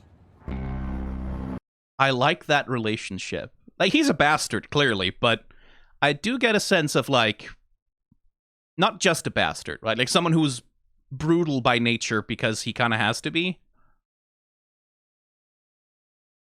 And there's definitely an element of abuse there. We get under the sea, and it's just, like, more debris, discarded parts of the fucking theme park. Like, a whole world, a whole society that just exists to serve the theme park, right? A world that's being consumed and poisoned to feed the park, right? To build the park, to expand the park. It is very Final Fantasy VII in that way. It's this fucking literal fucking Epcot ball.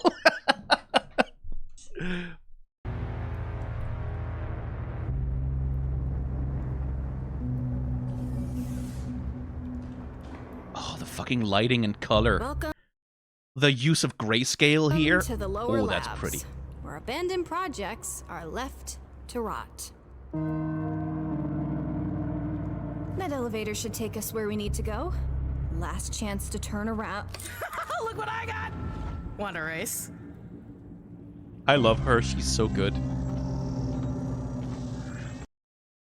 You can just tell by the interface with the stars and all that this is like the secure... Like, that's the fucking... That's the big bad robot guy, right? Surely. Did you really get fired? I really got fired. They're idiots. Hey, maybe they'll take you back after Please don't cheer me up.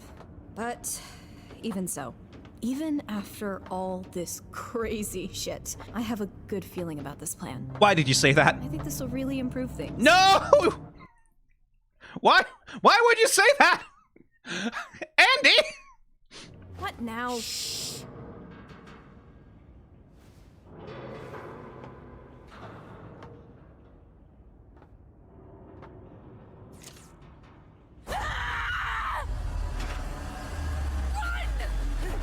Oh, okay.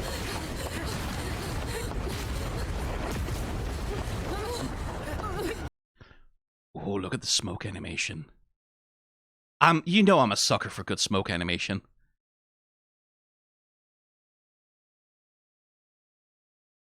Like, especially here.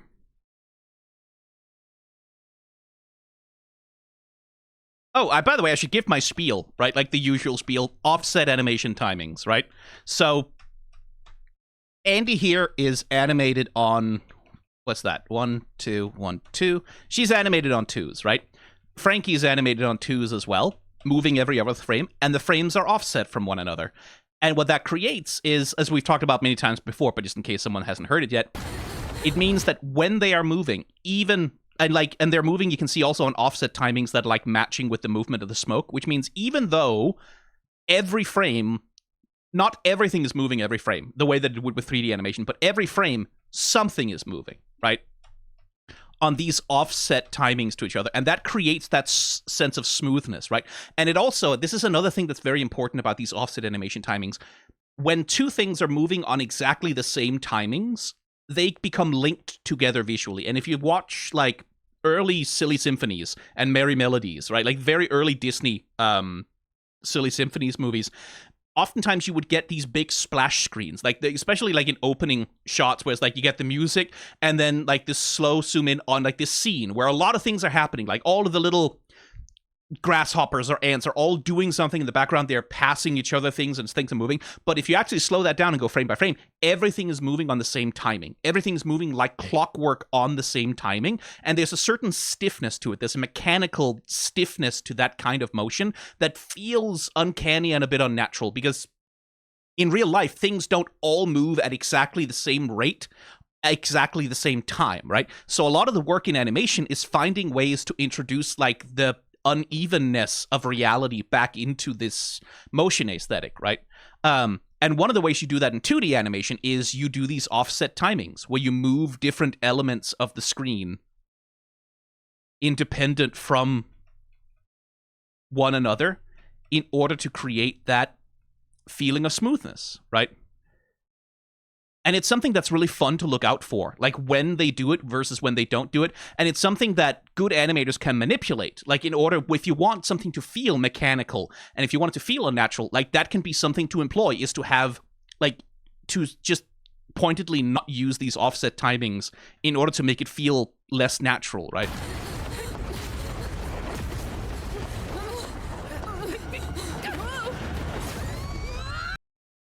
Oh, that's cool. Look at that.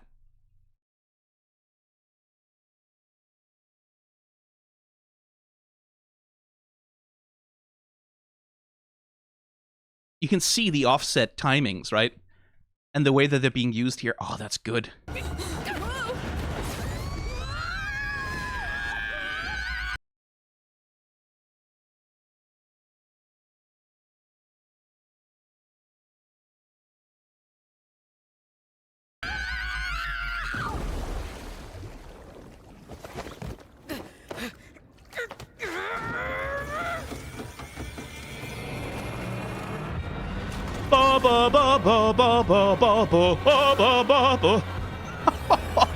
It fully is a fucking Souls boss. Holy shit. Mod that motherfucker into Elden Ring now. Oh, and like the fucking biotech. The throbbing of that arm. Oh. Oh. Oh, that's a good boss design. I could do an episode on this motherfucker.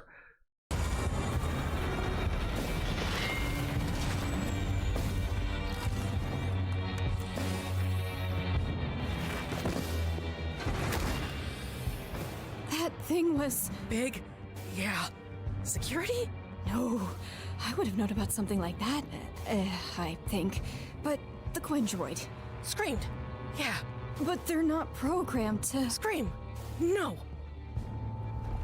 Do you think she was trying to warn us? I think so, yeah.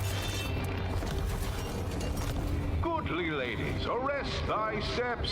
Aha! It's Pro CD again! It's fucking Walt Disney's voice himself. Jesus Christ. Is Orville in there? Is it like fucking... She fucking interred her dad into these... Oh. Thine hearts I wouldst make mine. I love how fucking messed up they are. Look at that. Look how fucked up they are. Oh, that's gross. Oh, I like that. Is that 3D animated? I think. Oh, I think the hand, the arm. Oh, yeah. I think the arm is specifically 3D animated. I think multiple parts. Yeah, no. Okay, it's a mixed thing, but yeah, I think in some shots, was it also animated 3D? And hang on. Yeah, I think, yeah, it's 3D animated here as well. Okay, that's sensible, because that's an exceptionally complicated fucking machine to try and render. But then here, I think it's 2D animated and mixed with 3D. Or is it? Is it just really good texturing? Because that fucking looks... It might just be really good texturing and compositing. But I think it's partly 2D, partly 3D depending... Yeah, no, it shifts. You can see it here. Here, I believe it's 2D animated. You can see the way that, like, the exhaust valves are shaking. Then we get, like, this conceals a little cut. And then here, you can see that that looks more like a 3D. I think it's swapping from a 2D to 3D. I think it's mixed media all over the place, but... Oh, very effectively done. Thy steps... Thine hearts is incorrect, by the way. It's thy hearts, right? Surely. Well, no, because it's possessive, but it's... I don't remember the fucking grammar rules, but it's not thine hearts if it's plural, right? Someone who knows Old English, let me know.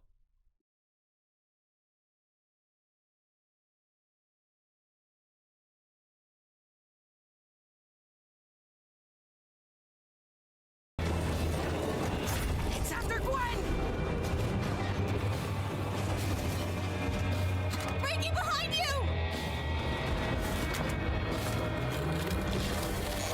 Liquid nitrogen. Cool. Oh no! Oh no! Oh, it's tearing off the skin! Oh no!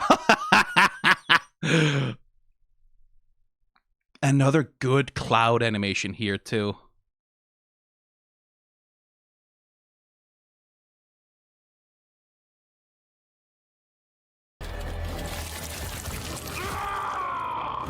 Oh, it can feel pain. Awesome.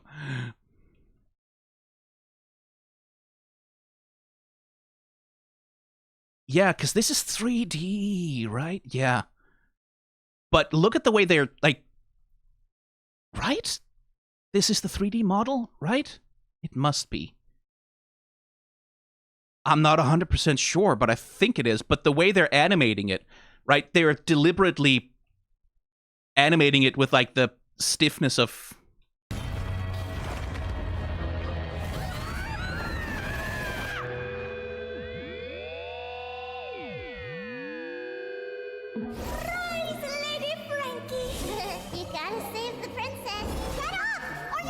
Pink elephants on parade.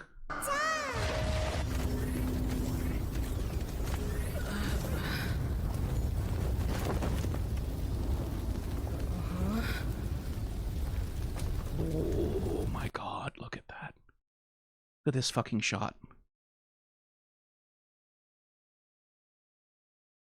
Again, that management of weight and that sense of physicality.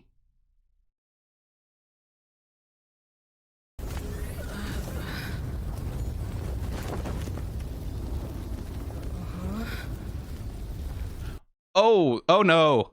Oh, arms are not, arms are not supposed to do that. Oh, that's not good.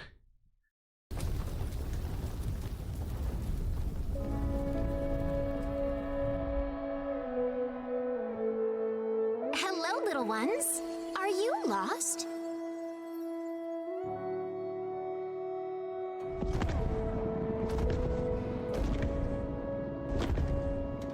Is that your parent or guardian?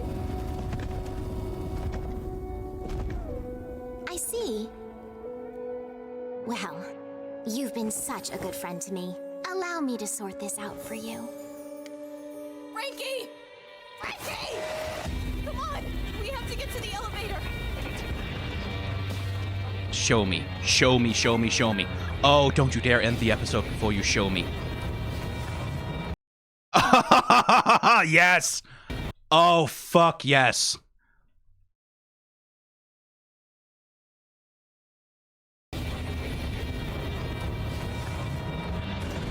No, no, she helped us! We have to help her!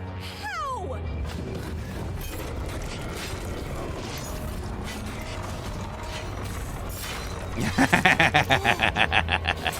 Yes. Oh, that's red blood.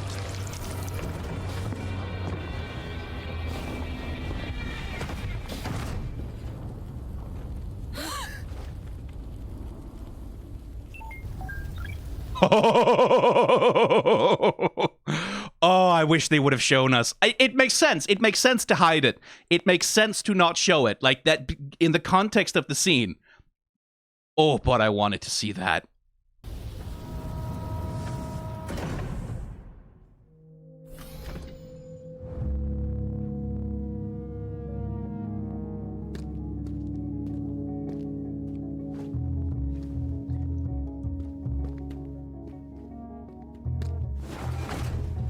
We have to talk about Frankie a lot, I think.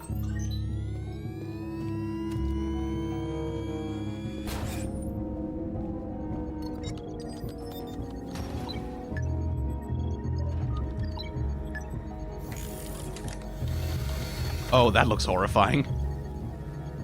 Can it maybe fix your arm or something? Wait, no fucking way. Is that all 2D? No. No, they have to be... those tentacle things have to be 3D animated. They have to be, right? Right?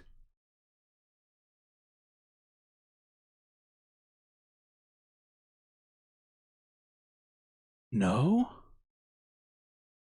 No. No, they're not. They're... Those tentacles are 2D animated. Oh, look at that motion aesthetic.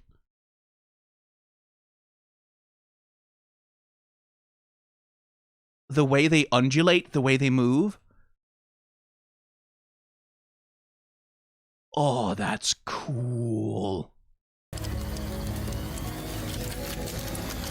I think that robot is about to have a bad time, by the way.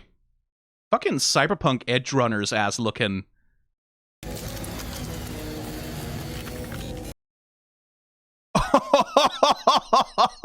Look at that. Fucking hell, man.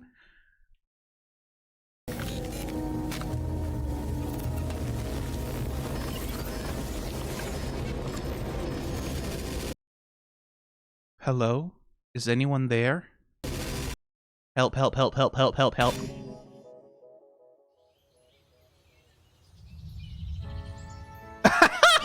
Literally in rainbow let. Seeing them as kids. Hello, Francesca. Hello, Andrea. It's nice to see you two again. Because she remembers them, right? Like they talked about the memory system. She remembers them as children. Oh, you can't cut there. Fuck you.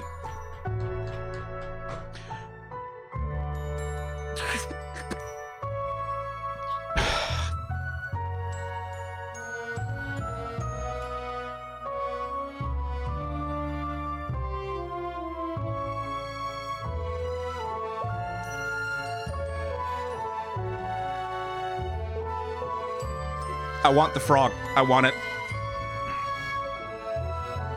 I would pay so many dollars for a version of that frog that's a lava lamp.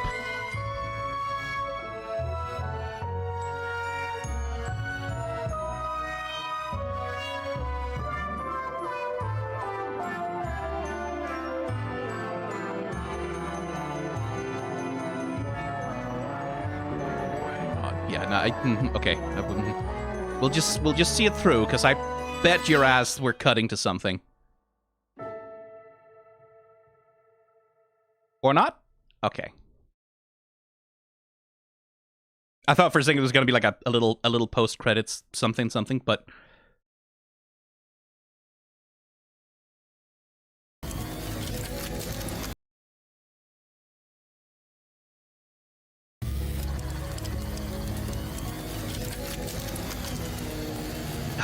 It's the fucking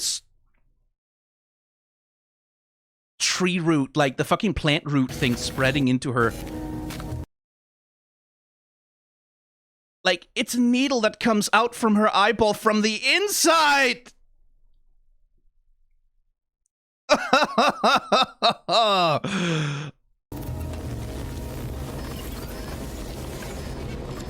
aren't any more QR codes hidden here, are there?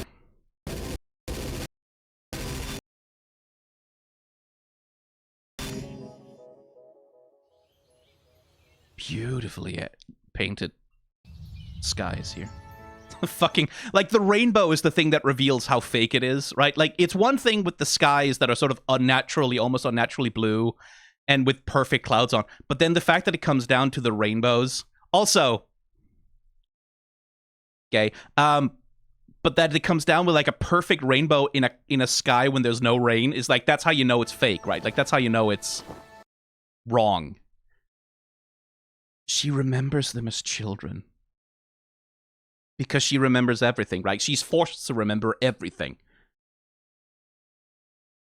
So she sees... There's definitely something here about perception and distorted perception. That's why we have to talk about Frankie especially. Frankie's perception is distorted, right? Like, Frankie sees her toys come to life and talk to her, like, sort of verbalizing her id and, like, parts of her psychology, her impulsivity. So she has, like, a distorted perception, right? But so does Gwen, I think. Like, I think this seems to me like it's presaging that, like, the Gwen android is also, like, stuck in a state of some kind of delusion, right? Stuck in that state between being the perfect princess versus, this is horrible, I'm in pain, I need to escape. Like, I think there's something there about, like extreme psychological dissociation, right? Same thing with this, right? Frankie is in this horrible, traumatizing situation. She turns and sees Gwen, and then, even though we know what's actually going on here, she doesn't see the Gwen that is, right? Like, she doesn't see the broken down, fucked up, destroyed android, right? That's about to do something Bloodborne-ass horrible to the big robot. She sees the princess, right? Hello, little ones. Are you lost? And, like, this distorted dream vision of Gwen is explicitly associated with her toys, right? So there's definitely something in here about exploring, like, if this is at least, like, given that this is at least in part about the Disney Princess brand, like, that thing about holding on to the fantasy, right? That desire to hold on to the fantasy. Even if it's fake, even if it's plastic, even if it's not, but holding on to the beauty of it, even in spite of the horrors, there's definitely something there.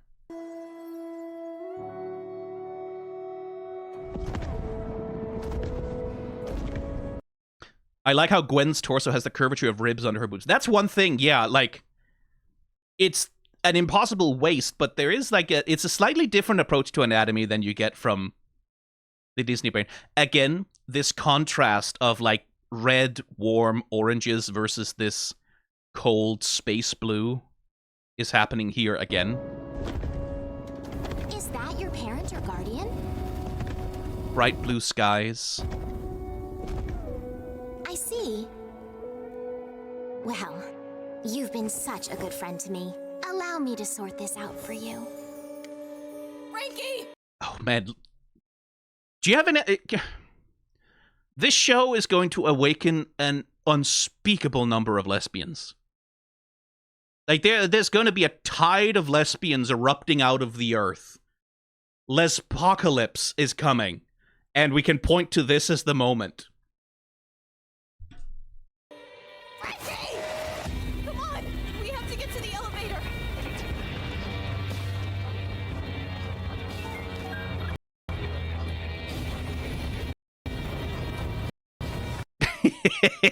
The look on that robot's face, the lack of eyebrows, the smile, that stare.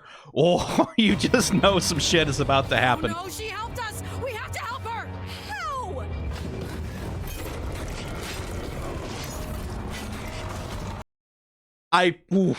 See, because Dana Terrace, I need you to listen to me, Dana Terrace. I need you to listen to me. You have to. I understand why you hit it. I understand why you didn't animate it for this. Like, I understand why it makes more sense that the horror is kind of happening outside and we have to imagine it in our heads.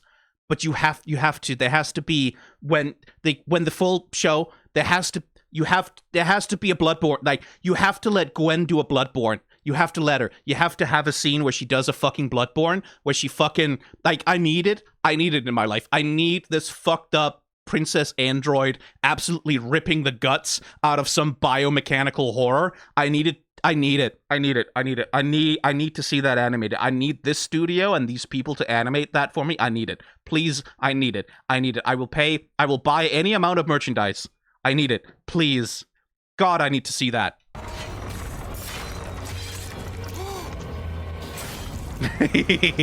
And I am curious that robot's blood is red. That's I'm curious about that.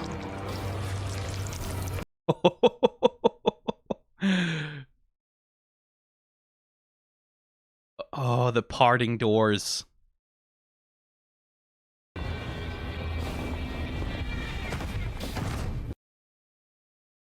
The animation on the collapse, too. Like, they're using the jacket and the floppiness of it to really emphasize the collapse. Like, the way the neck snaps all the way back.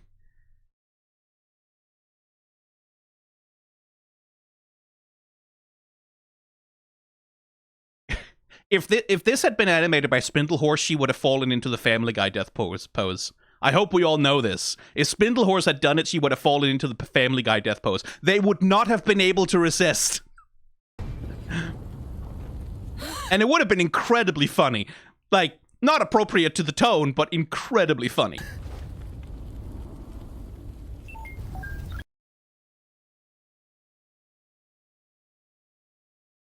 Hello, murder robot. Why is your blood red? Why is it red?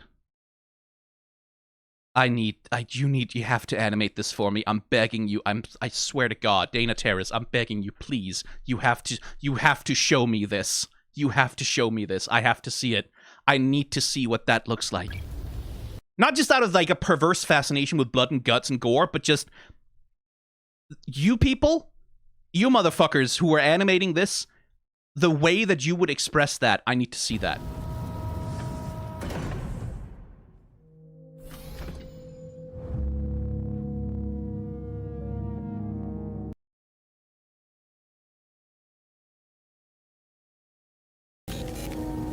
That robot is about to have such a bad time.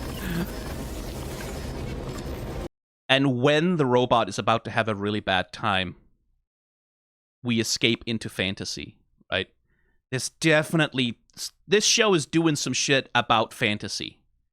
It's doing some shit about escaping into beautiful fake plastic fantasies when the reality of the world becomes too horrible. And not just in the context of Disney. Like, I think in the context of the world that we live in now. Again.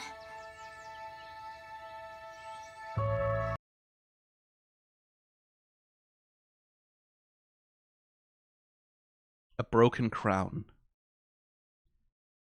And I do like the implication here. Like, this is something I was quite curious about. This illustration and the illustration way at the end, this implies to me that they're not gonna rebuild Gwen so that she looks like that. That she's gonna stay fucked up, and I kinda like that. I like that she's gonna be the fucked up, broken murder android princess. I like that. I hope they kind of keep her robotically always a little bit fucked up, because I think, to an extent, this form of her is the one that most represents, like, the commodification of her body.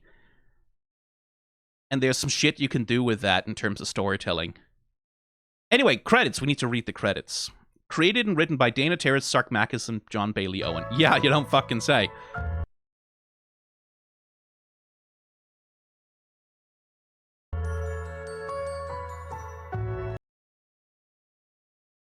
Let's do imdb.com.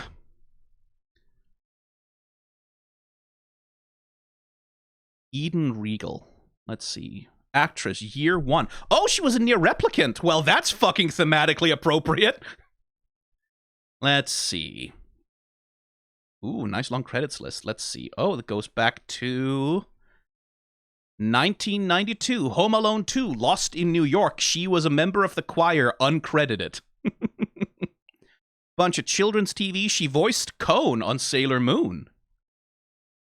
That's another extremely appropriate casting move there. She fucking actually voiced the character on Sailor Moon multiple times. Himiko Nayotake. Yeah. Sailor Moon S, the movie, Hearts and Ice. She's been on Law and Order. She was in The Prince of Egypt as young Miriam? Oh, cool. Samurai Deeper Kyo. Bunch of, yeah. American Dreams, Hit no Tori. Bunch of anime. Soul Calibur 3 as Sophitia. And Soul Calibur Legends, Star Ocean, more Soul Calibur. Bleach as Rurichiyu Kazumioji. Naruto, a video game specifically, a video game character. She was on the Stitch show for Disney. She was a near replicant as Popola and Devila. More Naruto. She was in Iron Man. Oh, the TV series. Okay, that makes more sense. On 11 episodes of that, I guess voicing characters, yeah, it was an animated show. Marvel anime, The Young and the Restless. 126 episodes of The Young and the Restless, too, as Heather Stevens. That's a fucking main cast from 2010 to 2011, and there's 126 episodes? That's a lot of fucking episodes of TV. Resident Evil Operation Raccoon City, Fire Emblem Awakening as Sumia and Na, Persona 4 Golden as Maria, Resident Evil 6, Call of Duty Black Ops, Disgaea, Shin Megami Tensei Saints Row, Akiba's Trip, Undead and Undressed, I don't know what that is, Drakengard 3, Puyo Puyo Tetris, Guilty Gear XRD as May, Persona Q, Persona 4, more Saints Row, more Shin Megami Tensei. She returns as Cone in Sailor Moon Crystal. Bravely Second, Persona 4 Dancing All Night. Etrian Odyssey, oh cool. Let's see. She voiced Kiara on the Lion Guard movie. That's a Lion King spin-off thing. Zero Escape, Zero Time Dilemma, Persona 5 as Ifumi Togo. Final Fantasy 15 as Iris Amisita. Amicitia, yeah. Valkyria Revolution, Fire Emblem Heroes. Nier Automata as Devila and Popula as well. Fire Emblem Echoes. Fortnite. That's a hell of a fucking credits list. We're only up to 2018. Monster Hunter World. She's the handler in Monster Hunter World. Holy shit. That's amazing. More Fallout, like Fallout 76 she's in. Catherine Full Body. This lady has done fucking work. She did voices for the Tangled TV series. She was in Three Houses as Flesh. Or, yeah, Persona 5 Royal, Strikers, Final Fantasy 7 Remake as extra voices. She was Coco Bandicoot in Crash Bandicoot 4. Monster Hunter Rise is one of the player voices. Amphibia, multiple voices on that. Lydia, she voiced on Amphibia. Fire Emblem 3 Warriors. The Owl House as Amelia. And Boscha.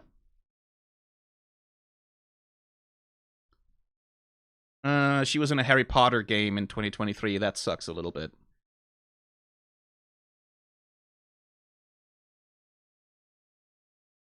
Like a Dragon, Wildemount Wildlings, more Puyo Puyo Tetris, Grand Blue Fantasy, Like a Dragon Infinite Wealth. Hell of a fucking credits list on this lady. God damn. That's a lot of fucking work she's done. Let's see, Michaela Laws.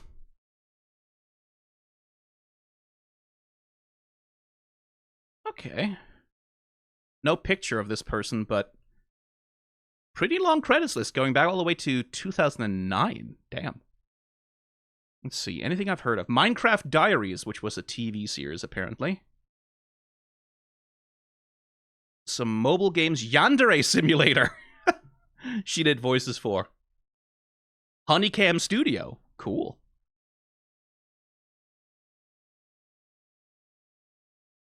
Let's see. Not a lot of stuff I've heard of before. Yandere Dev, the TV series. Yeek, a postmodern RPG. Really? Oh my.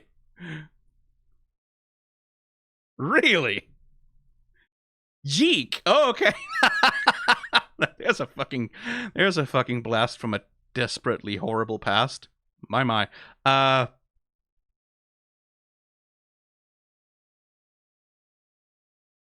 Some anime voiceovers. Bunch of anime voiceovers. Azure Striker Gunvolt. That I've heard of. A lot of web animation and web stuff, I think. Bunch of video games, some TV series. Yeah, not a lot of stuff I've heard of. Some more recent animes like Afmao and XL Boss. Reasonably, like, a jobbing actor, clearly. Not someone whose work I've really heard of that much. Bunch of anime voice roles, though. Zelda Khan Black. That is a fucking cool-ass name. Let's see. Oh, this is a more recent... Let's see. What have they been involved in? This is... I think that's their first major role, actually. That's her first major role, yeah. A few other things, like the Tragedy Academy... Some, like the podcast series... Some TV... minor roles, I think, like single episode appearances of some TV series. She was in like a podcast called Mythology. But yeah, Knights of Guinevere is like her first major role, it looks like. Having risen to fame through her TikTok account. Ah, so she hasn't had a lot of like IMDb roles, but she's done a whole lot of work on like... Okay, cool. So this is more of an influencer kind of situation. Yeah, that makes sense. Let's see. Kaylee McKee. Now you, I have... Oh, hello. Oh, now here we're fucking... Nurse number 1, Kaylee McKee. Here's a fucking jobbing actor going back all the way to 1999. Playing in Digimon, Cutie Honey, Lovely Complex, The New Prince of Tennis. She voiced the character on Hearthstone, in Smite, Black Desert Online, Shadowverse, Paladins, Fire Emblem Heroes, Pokemon Masters, One Piece. She voices fucking Kiku. Genshin Impact. Like, there's a classic jobbing voice actor's resume. World of Warcraft Shadowlands, Guilty Gear Strive, Ni no Kuni, Moriarty the Patriot. I should really finish watching that show. Record of Ragnarok. I should not watch that show. Neo, The World Ends With You. Kageki Shoujo, The Artful Escape. Sword Art Online. Jujutsu Kaisen the Movie. Diablo Immortal, Escape Academy, Lycora's Recoil, Boruto, JoJo's Bizarre Adventure, Octopath Traveler. Holy shit. I'm in love with the villainess. Aww, as the goddess. Very good. Jujutsu Kaisen again. More Jujutsu Kaisen. Final Fantasy VII Rebirth as extra voices. AFK Journey. Beastars as Pina. Lycora's Recoil again. Kowloon Generic Romance. All 11 episodes. I should really watch that show. I've heard good things about it. And Togin Anki. That's a jobbing ass fucking voice actor right there.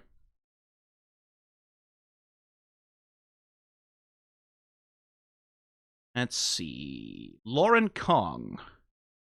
There's another one going back all the way to 2003 with a voice in Maple Story. Bunch of anime I haven't really heard of. Some video games I don't think I've played. Cynthia Hidden in the Moonshadow. I don't know.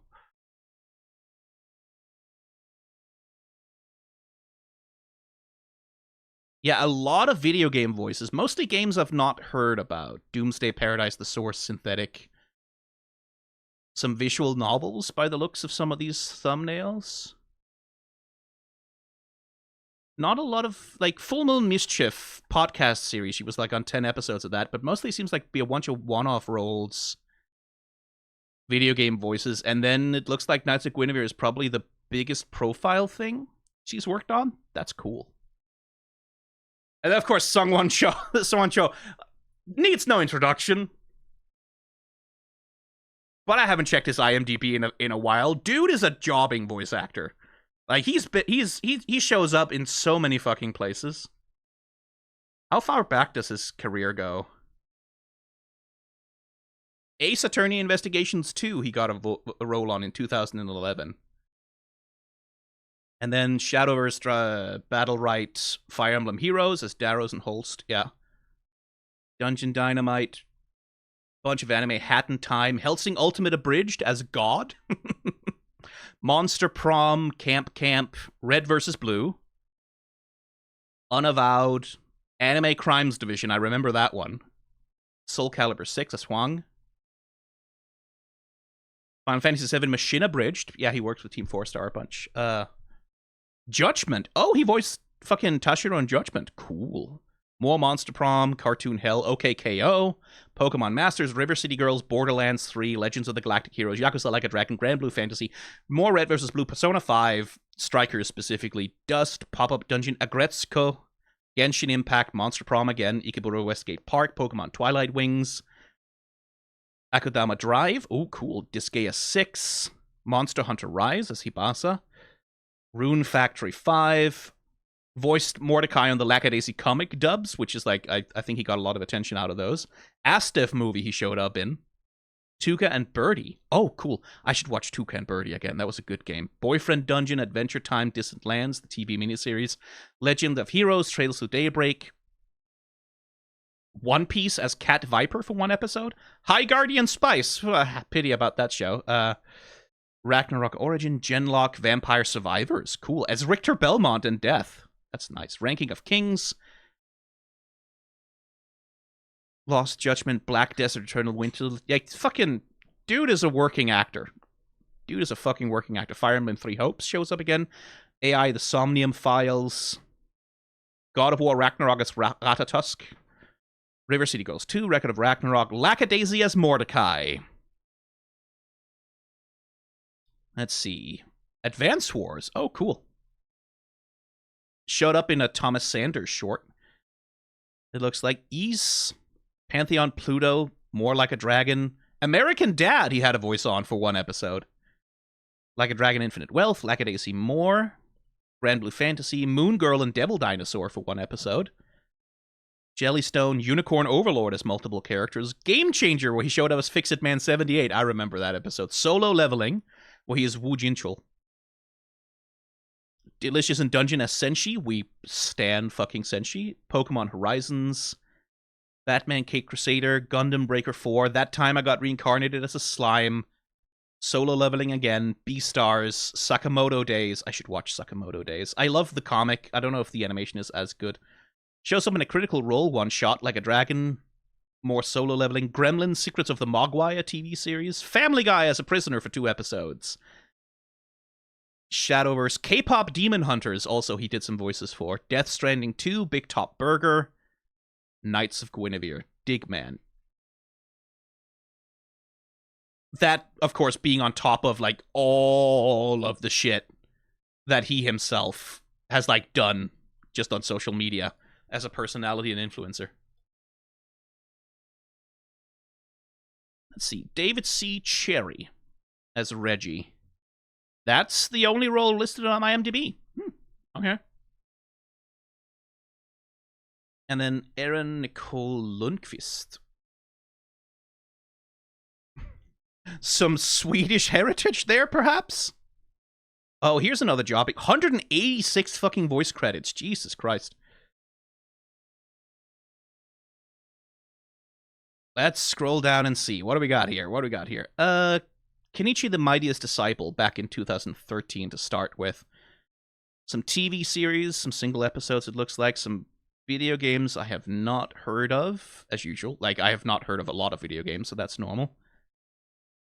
Yeah, a bunch of fairly low-profile work by the looks of it. Mostly single roles, nothing recurring, but just a lot. Like, truly so fucking many, goddamn. I know I should put this on screen. If I was smart and knew how to make videos on YouTube.com, but I don't know how to do that. Lore Olympus.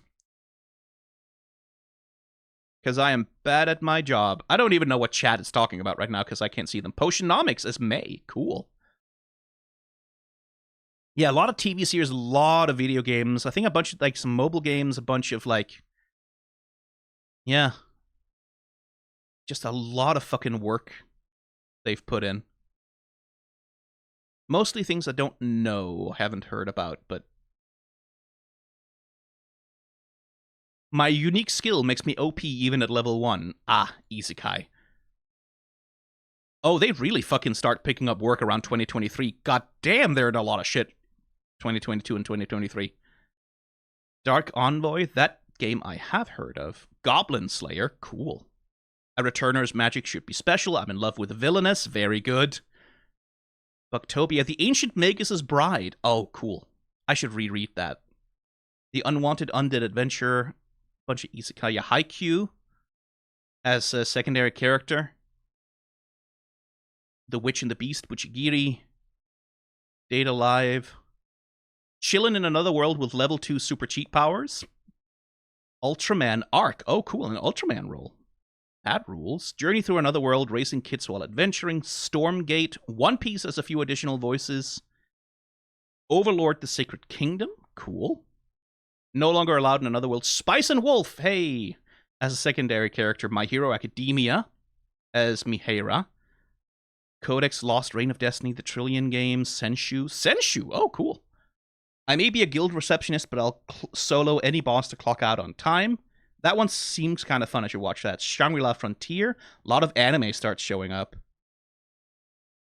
Yeah, I limit. Apothecary Diaries. Nice. As Pyron. As a stand-in. Yeah. A lot of anime. My dress-up darling as the narrator on one episode. Starcatcher. To be Hero X. Oh, cool. In 9 episodes of that. And then Olivia. In this show. Awesome. Let's see. Sarah Fisher.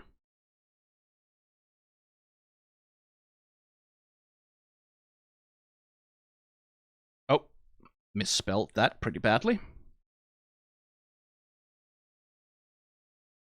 Not sure that's the right person. Oh, yes. Yes, it is.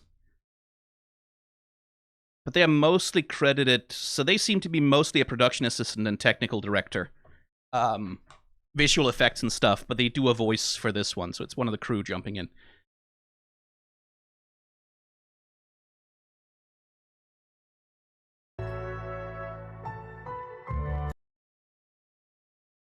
Let's keep going through the credits. Visual development, Dana Terrace, I would imagine. Also directed the voice acting. Oh, cool. Did the storyboarding. Oh, non-binary. Oh, they're... Who's non-binary? Did I fucking fuck someone up?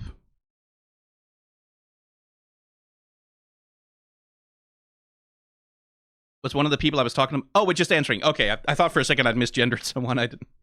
Ugh. Let's see. Kaylin Labe. I'm also eyeing the merchandise. I already have a Pomni and Kinger figurine standing on my computer right now, because, like,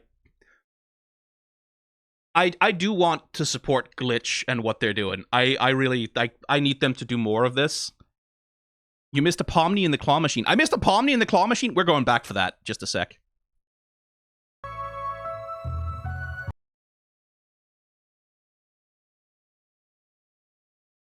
Amber Blade Jones. God, people have cool names sometimes, man. Also, these illustrations of Frankie and Shattered Shield.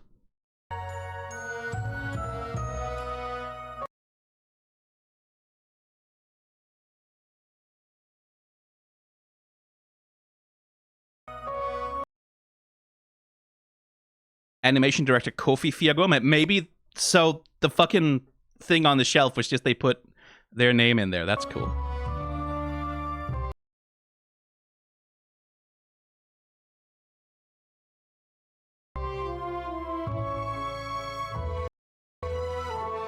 A shattered shield and a broken sword. Very nice planting at the start of the show there.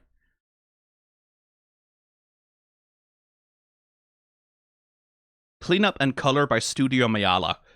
Absolute props to the fucking color people. Like, the colors in this fucking show are astonishing.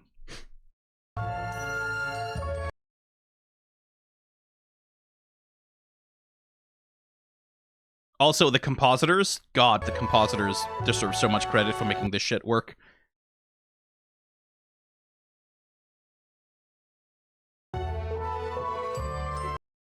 If they make a lava lamp out of that fucking frog, I'm cooked, chat. I am cooked. I am cooked. I am so... I will need... If they make them in different colors, if you can get one that's green and then one that's red and then one that's... Oh no. Oh no. Oh no. No, I can't. Oh god.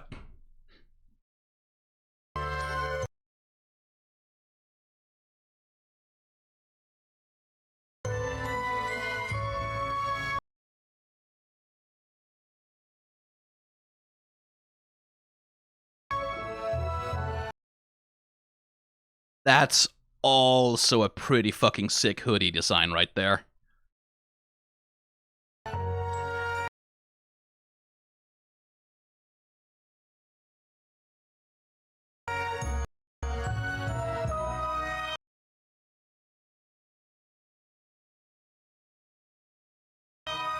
Those little standees are cool too.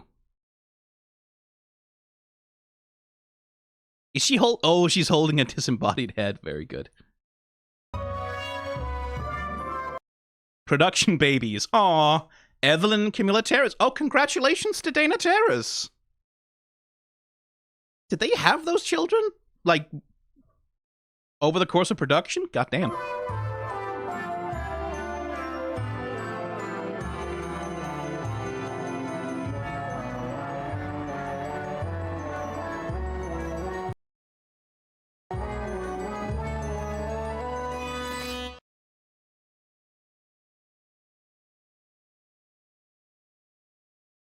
So this illustration, look at this.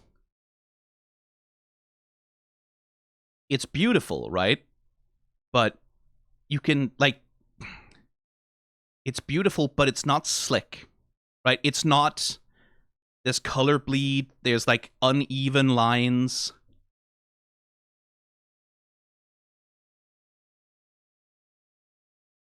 It's gorgeous. Again, it looks so fucking handmade. It looks handmade. It's imperfect. It's not... But there's something to that. There's something about the handmadeness that feels right.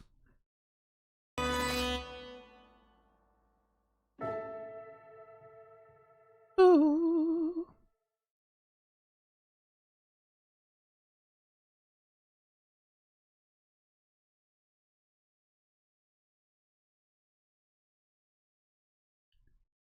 This is literally Pink Elephants on Parade, but like this is directly referencing Pink Elephants on Parade from Dumbo. Lady Frankie!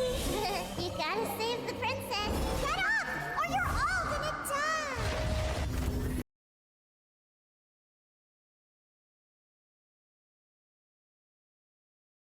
Here's that question of like, how's the android carrying them? What are those things? Are those her fucking guts?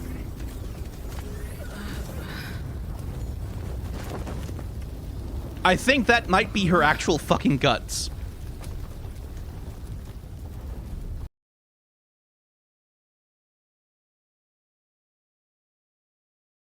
That she's using as like manipulating tentacles that she can fucking... And she used those to fucking grab that thing's sword and stab it through the head. Oh my god. Anyway, claw machine. Where's Pomni? Oh, there's Pomni! Hey, Pomni! And Jax! There's a Jax behind her. Very good. I can't believe I didn't spot those the first time around. There's another Pomni there.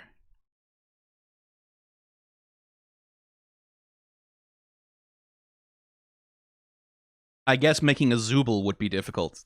Is that N? No. Is it?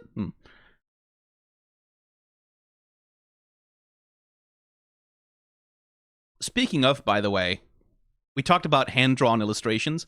Again, Look at all these imperfections, right? Like lines that overlap a little bit, scribbles, the roughness of the line work and all that. Like, it's all there on purpose. This anti-sleekness.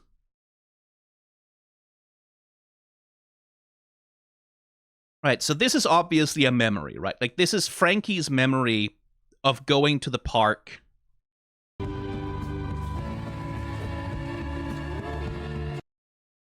and trying to get that Guinevere. And again, the broken sword and the broken shield.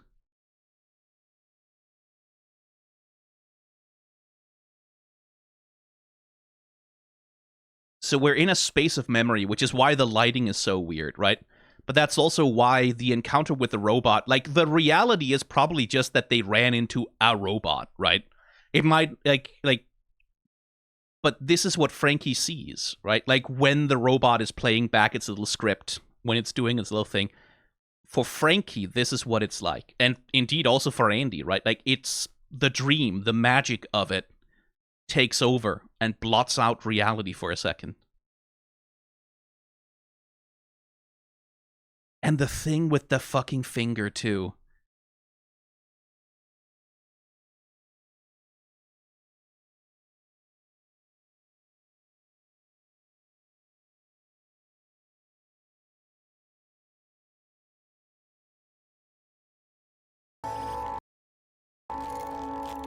And Frankie sets it back into place. That little act of fixing, right? And that's another thing, right? The fixing, right? Like this thing about fixing. Because that's what we get from Olivia as well. I have to fix her again. I have to fix her again. I have to fix her again, right? I have to fix her. I'll do it right this time. I'll do it better this time. I have to fix her. That's something that Olivia shares with Frankie, right? Like, they both want to fix Gwen, right? But clearly there's a distinction in the motivation behind it, right? Why does Olivia want to fix Gwen versus why does Frankie want to do it, right? What is it that each of them are looking for? What are they trying to find? What are they trying to gain by fixing it? I definitely have a sense that for Frankie, it's a thing of she's trying to bring back the magic, right? Like, she believes in the magic to an extent. And wants to be a part of it. Like, so it feels like thematically, meta-narratively, it's this distinction between Olivia, who's inside of it, who is part of the machine that makes these things, right? Like, who's looking for somehow a way to make the perfect robot just for her, right? Like the perfect companion, maybe something to replace a mother or make up for something, right? Like, that's the thing that Orville, Mr. Disney, says, right? Like, I hope that this makes up for blank, blank, blank, right? There's something to be made up for. There's some void, there's some emptiness that Olivia is trying to fill, and she has fixated on making the right Guinevere, the perfect Guinevere, the doll that will fix everything about her. And then Frankie is from the other side of it, right? Like, she's looking at the fantasy from the outside in. She's the little girl who grows up with all the Disney products, right? Who has that princess fantasy as a part of her life ever since she's a child. That desire to be there, to become a part of the magic and maybe fix it, right? Like, maybe make it better. Maybe, if I got in there and I could be a part of it, maybe, a desire to sort of pass that magic on to an extent. Like, and this is, I don't want to narrativize this too much as like Dana Terrace self-insert, right? Like, it's like, I wanted to be a part of Disney, but then I learned that Disney was this corrupt thing and now I'm on the, like, I think you could read it biographically like that, but I wouldn't want to do that without Terrace herself talking about that being the motivation or that being the idea. But there's definitely a theme in there, I think, of trying to express and verbalize like what it feels like to be someone who grows up with the Disney princess image and how we relate to it as we grow, right? Like, and what it means to try and recapture those things and what it means to try and change them and like make them in your own image, right?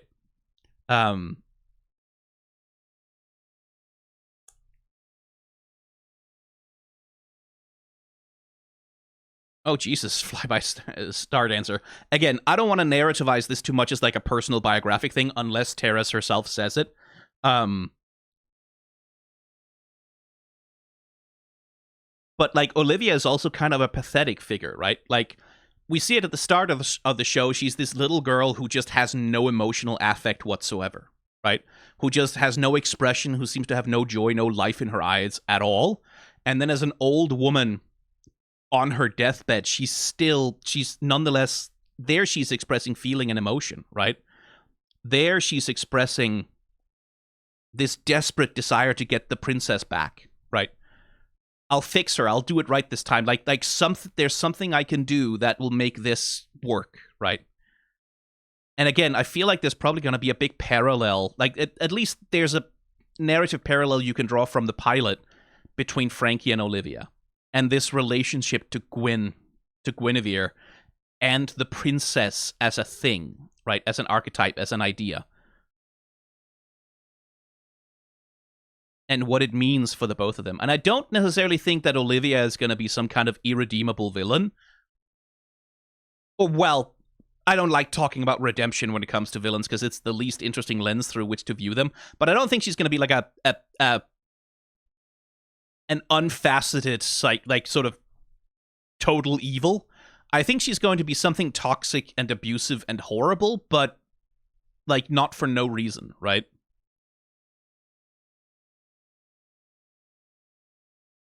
Like something tragic, not just something evil. What I'm more curious about is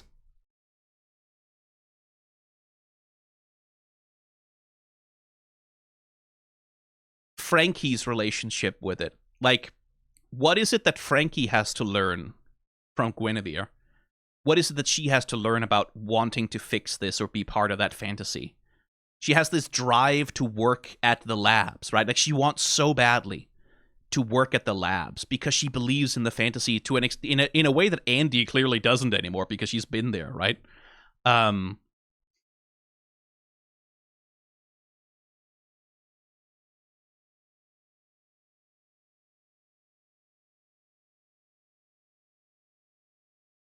What does she have to learn, right? Like, what is it? What's going to be the thing that brings her to her lowest point? And how does she recover? Because that's the classic sort of, like, if we're working off of a sort of 3-act structure, which is the classic Disney structure, it's like you have this dramatic curve where at some point the hero is going to have the all is lost moment. They're going to be brought to their very lowest. And the thing that brings them there is going to have to be the relationship with Guinevere, right? Like with the robot, with the android, with the person. Not just the image, not just the dream that is Guinevere, but the person that android has clearly become. It's going to have to be something to do with that. There has to be some sort of crisis for Frankie and for Andy, but also for Frankie, like in the relationship with Guinevere. And I'm really curious what that's going to be. I'm not going to make predictions necessarily because it could go in any of a million directions, but... And also, can we just talk about the fucking use of color in this show?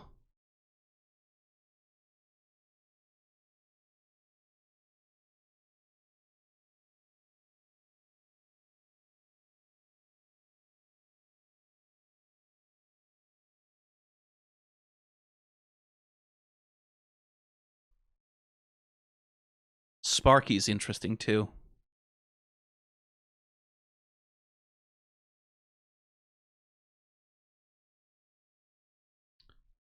Odin-ass figure with the one missing eye.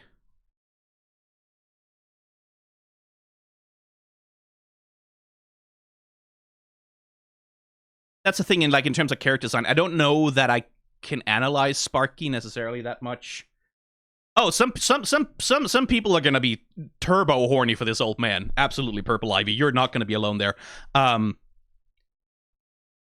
But there is the lack of the eye, right? Like in the Kingdom of the Blind, the one-eyed man is king, right? But also an eye for an eye, and also someone who's not seeing the whole picture, or someone who has seen too much, or indeed someone who surrendered. Like, that's the Odin thing, someone who gave up an eye in exchange for insight.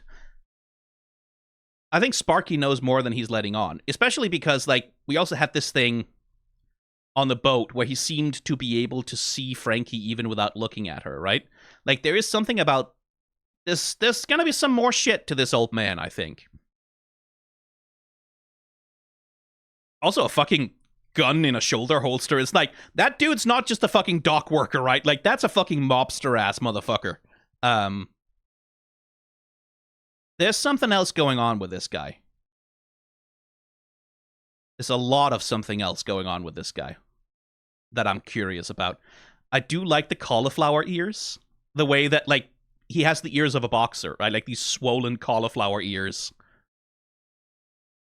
of someone who's, like, been beaten about the head a lot.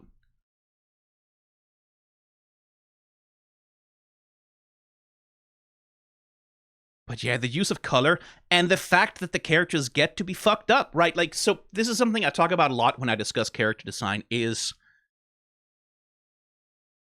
the baseline of character design in most things is that the characters have to be appealing, right? And appealing means a lot of things, right? Like, appealing can mean a lot of things. It can be cute, beautiful, cool, sexy. It can mean many, many things, right? But especially when it's applied to women and to female characters, what is appealing in a female character inherits all of the complicated, like, factors that come along with the gender category of female, right? So this is something I've talked about. Like, I talked about this with Deadlock, I think, most recently, that you have this character McGinnis, who's like this machinist, who is like someone who, like, works with machines, like, wears a boiler suit and overalls, and, like, fucking, I work with machines, I don't care about other shit. And yet, the way she's rendered, she has a full face of makeup, right? Which is like, oh, okay. And that can be an interesting part of the character's characterization, right? Like, that we have this machinist who nonetheless chooses to wear makeup. That can be an interesting way to characterize it. But the problem is that female characters wearing a full face of makeup with lashes, with perfectly plucked eyebrows, with a little bit of blush and all of that, that's just standard.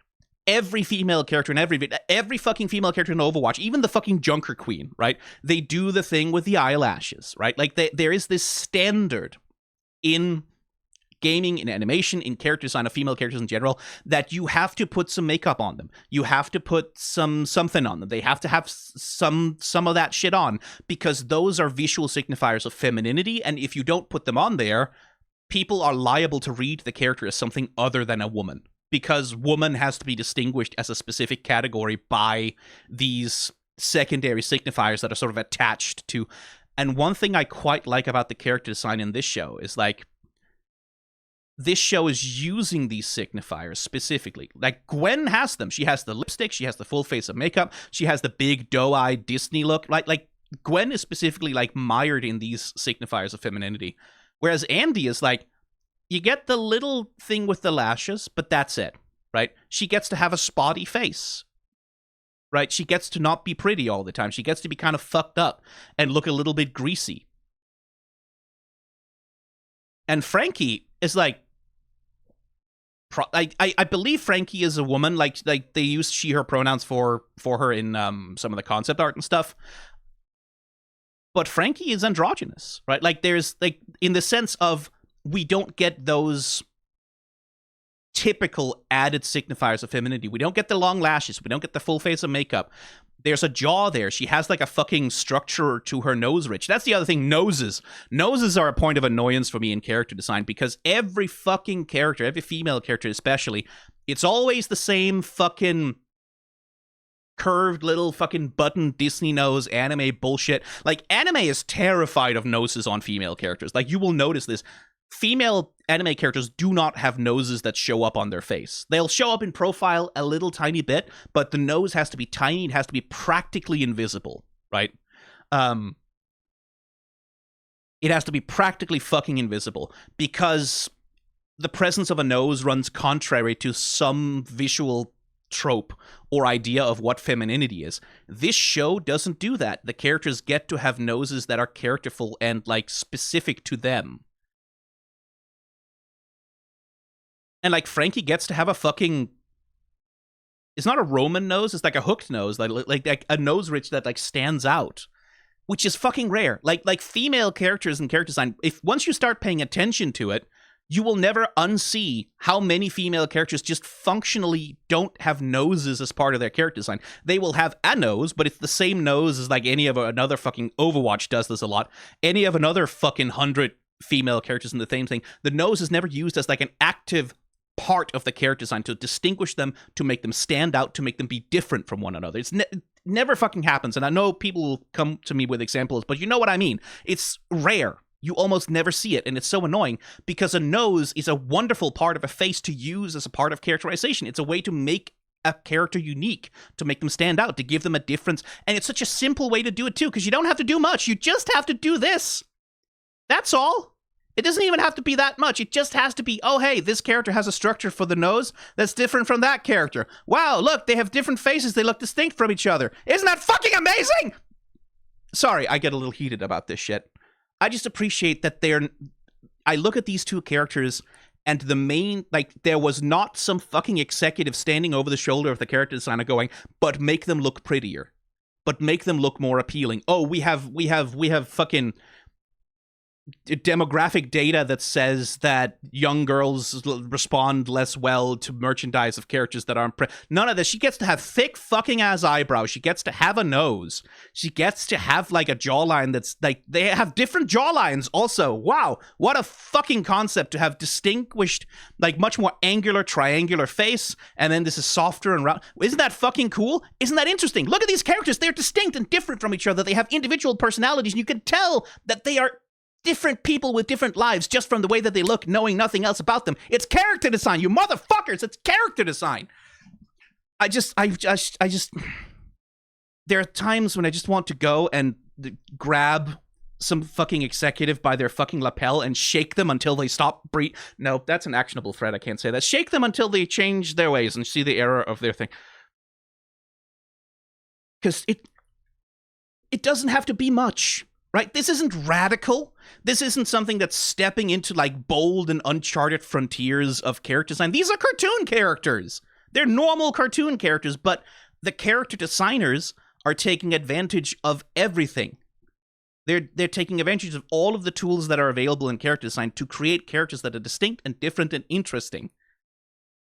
And it makes the show better. If they had fucking identical fucking anime moe girl blob faces, the two of them, fuck off. That would suck.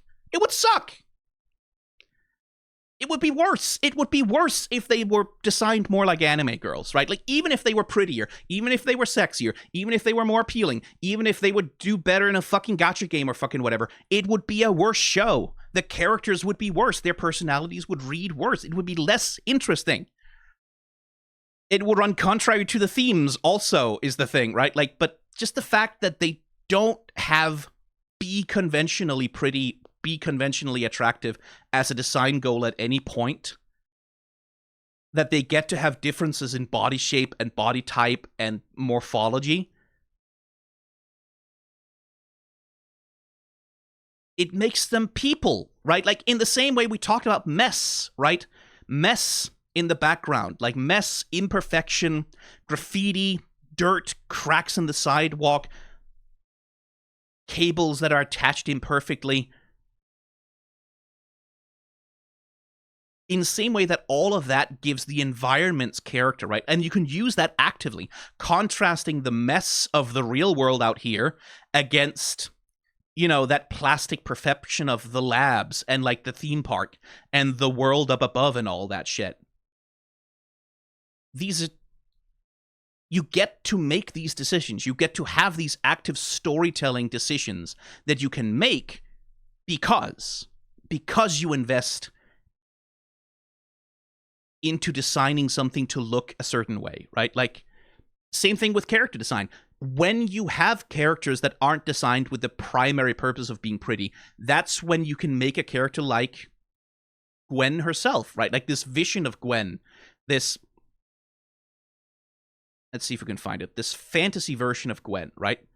Who can be all of these things, who can be like supernaturally pretty with extremely big eyes and a big titties also on this character with a unnaturally small waist.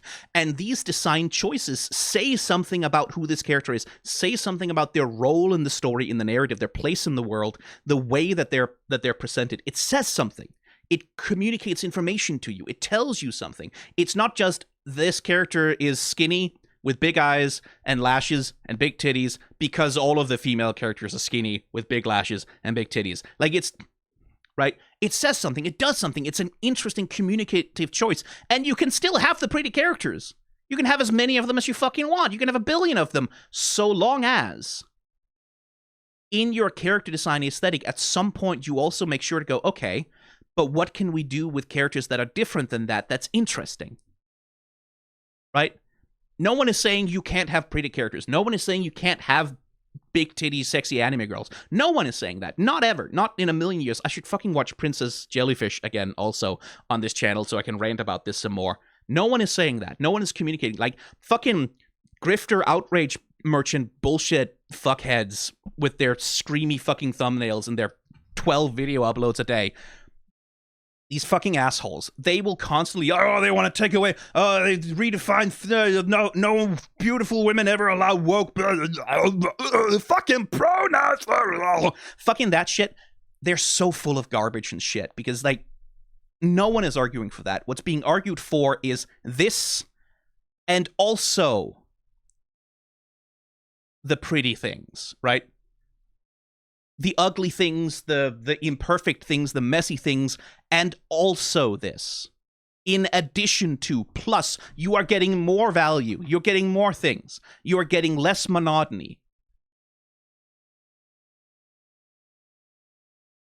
God. All of this is just to say, fucking character design sensibility of this fucking show. Very good.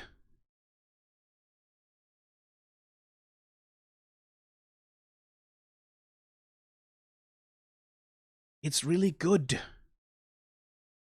And I like it a lot. And it makes me happy.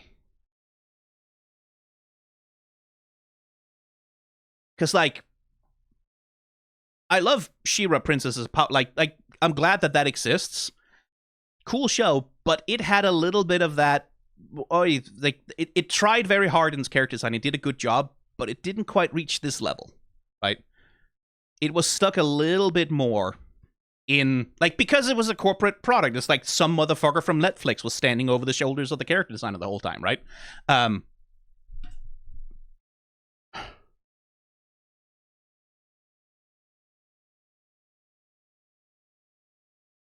Yeah, the crown is a collar. Yeah, sorry, I didn't even feel the need to point that out.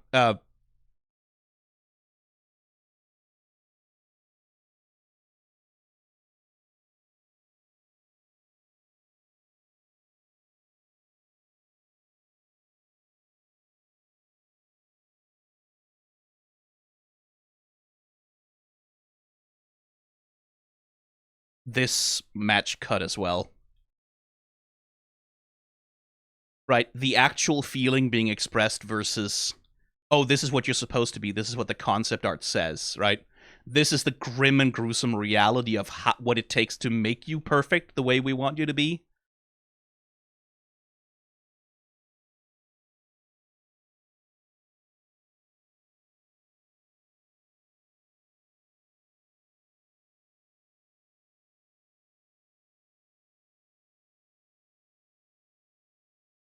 I wonder if this is in the aftermath of another escape attempt.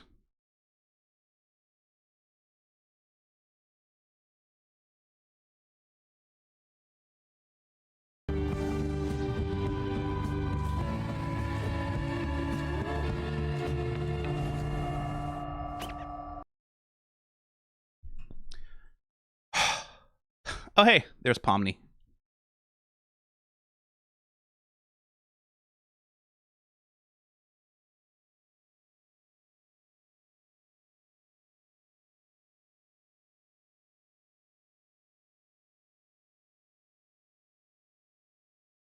Man, the use of 3D is so tasteful as well. Because it's there. Like, they use 3D for shots like this one where it's like, yeah, this is technically very complex to sort of animate, and it's a mechanical animation. We might as well 3D it, so they do it. But, like, the compositing and the color balancing on it is just, it's almost invisible. Right? Same thing with the fucking Dark Souls boss. I think its name was Arthur in the credits? Or something along those lines. Let's see if we can find it. I'm scrolling a little too fast here. Really effective mixed use. Like, they don't use 3D more than they have to, right? 3D is for, like, shots like these, right? Not because 3D is bad or there's anything wrong with it. It's just not being used as, like, the primary expressiveness. It's being used as a tool when it's useful, right? Like, when it's beneficial. This fucking shot as well, also. God damn. Someone really went crazy with the rendering on that one. And again, these two girls are fucking fucked up here, right? Like, they've been through hell and back. They're fucked up, and they look fucked up because they're in fucked up circumstances, in a fucked up life, in a desperate situation. They look fucked up because their circumstances are fucked up. They don't look bloodless. They don't look plastic.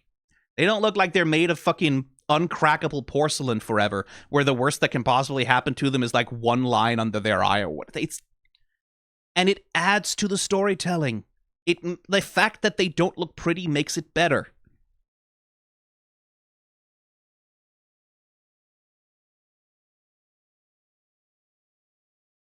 Because beauty is a tool. It is one tool in the toolbox. It's something you can choose to deploy when it adds something, when it helps, right? Like when it communicates something, when it expresses something. It should never be the fucking default all the fucking time.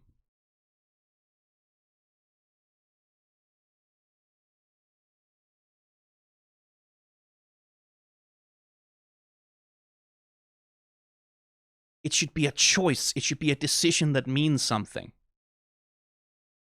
The thing that annoys me more than anything in character design is when a character design isn't making a decision, right? Like when, why is this newest female League of Legends champion skinny, like generically athletic, big eyes, small button nose? Well, because no choice was made. Because that's the standard attractive female video game character. And they're not going to make a different choice. They're not going to make a choice about that. They're just going to take the standard model and apply a different costume to it, right? Same thing with Genshin Impact. Like, that's the trouble, and this is male and female character Genshin Impact characters. The trouble with them is that they aren't really character designs. They're just costumes, right? It's a wig and it's an outfit. That's the extent of the character design because they're not making choices. They're not making decisions about the physicality, the body type, right? Like all of the other things that you can make decisions about in terms of how to present a character, those decisions are not being made. They just take the template and modify it a little bit. And I hate it when a character design isn't making decisions. Because whether I like the decision or not, whether I agree with the decision or not, whether I think it's a good decision or not, doesn't matter. I like that the decision is made, because then there's something to talk about. Like, when I dislike it, then I can talk about why. I can discuss why I feel a certain way. But if it's just the template, there's nothing to say except, yeah, it's the template and I am bored. And that's not interesting. There's nothing to say. There's nothing to discuss. There's nothing to talk about. It's so annoying. Anyway, I'm going off on a fucking thing here, but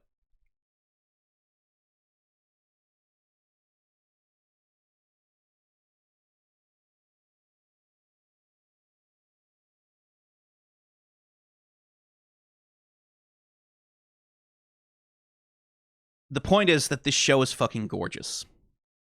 The point is that this show is artistically interesting, right? I don't know if the whole show is going to be good. Like, they're going to greenlight it for a season. They fucking better. They're going to greenlight it for a season. Of course they are. They have to. I will travel to Australia myself if they don't. I will find you, Glitch Studios.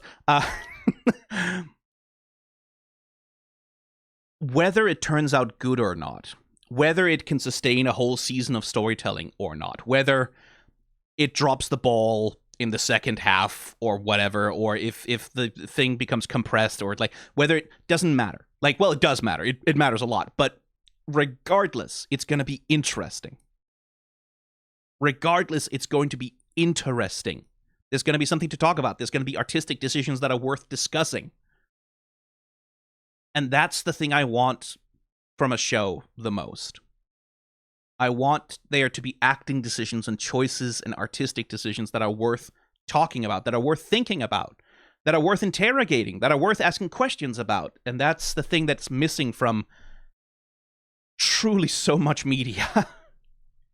truly so much media is obsessed with never making interesting decisions, because making an interesting decision is a risk. And it deadens it. Like, the end point of that, the end point of not making a decision, like the extreme end point of it is AI art, is ChatGPT. That's the end point of not making a decision. Because what generative AI, like what the large language models are fundamentally, are statistical models, right? This is the, never let yourself be misled into believing, like, into someone telling you, oh, they could gain consciousness, or this could be the start of general intelligence. No, bullshit. Generative AI, large language models, are statistics. That is literally the only thing that they are. They are statistics. They are models that mathematically run statistical predictions and simulations to predict an output. User gives input X. We predict that most likely the acceptable output to the user is Y. This is the only thing LLMs ever do. They don't make decisions. They don't come up with ideas. They don't have any creativity. They don't know anything. All they do is run a statistical model of, like, what is the most likely desired output. And that is the end point of the corporate process of, like, this risk aversion, this refusal to ever take a creative risk, is the LLM, which is just like, okay, what is statistically most likely to be the thing that someone wants to hear or see in response to this prompt? If someone says Garfield doing 9/11, what is the most likely image that they would like to have output from that? And then we deliver that to them, right? That's the end point of that process of risk aversion, when you never make a decision, because sometimes you have to make a decision to show people something other than the thing they want to see, because the thing they want to see is not the interesting thing. It's not the thing that's interesting. It's not the thing that's meaningful. It's not the thing that's communicative. It's not the thing that's expressive, right? This is the opposite of that. This is making choices. You don't have to like the choices. You don't have to agree with them, but there are choices here that are worth thinking about, and that's all you can ever fucking ask from art, is that it makes a choice which is worth your time to consider.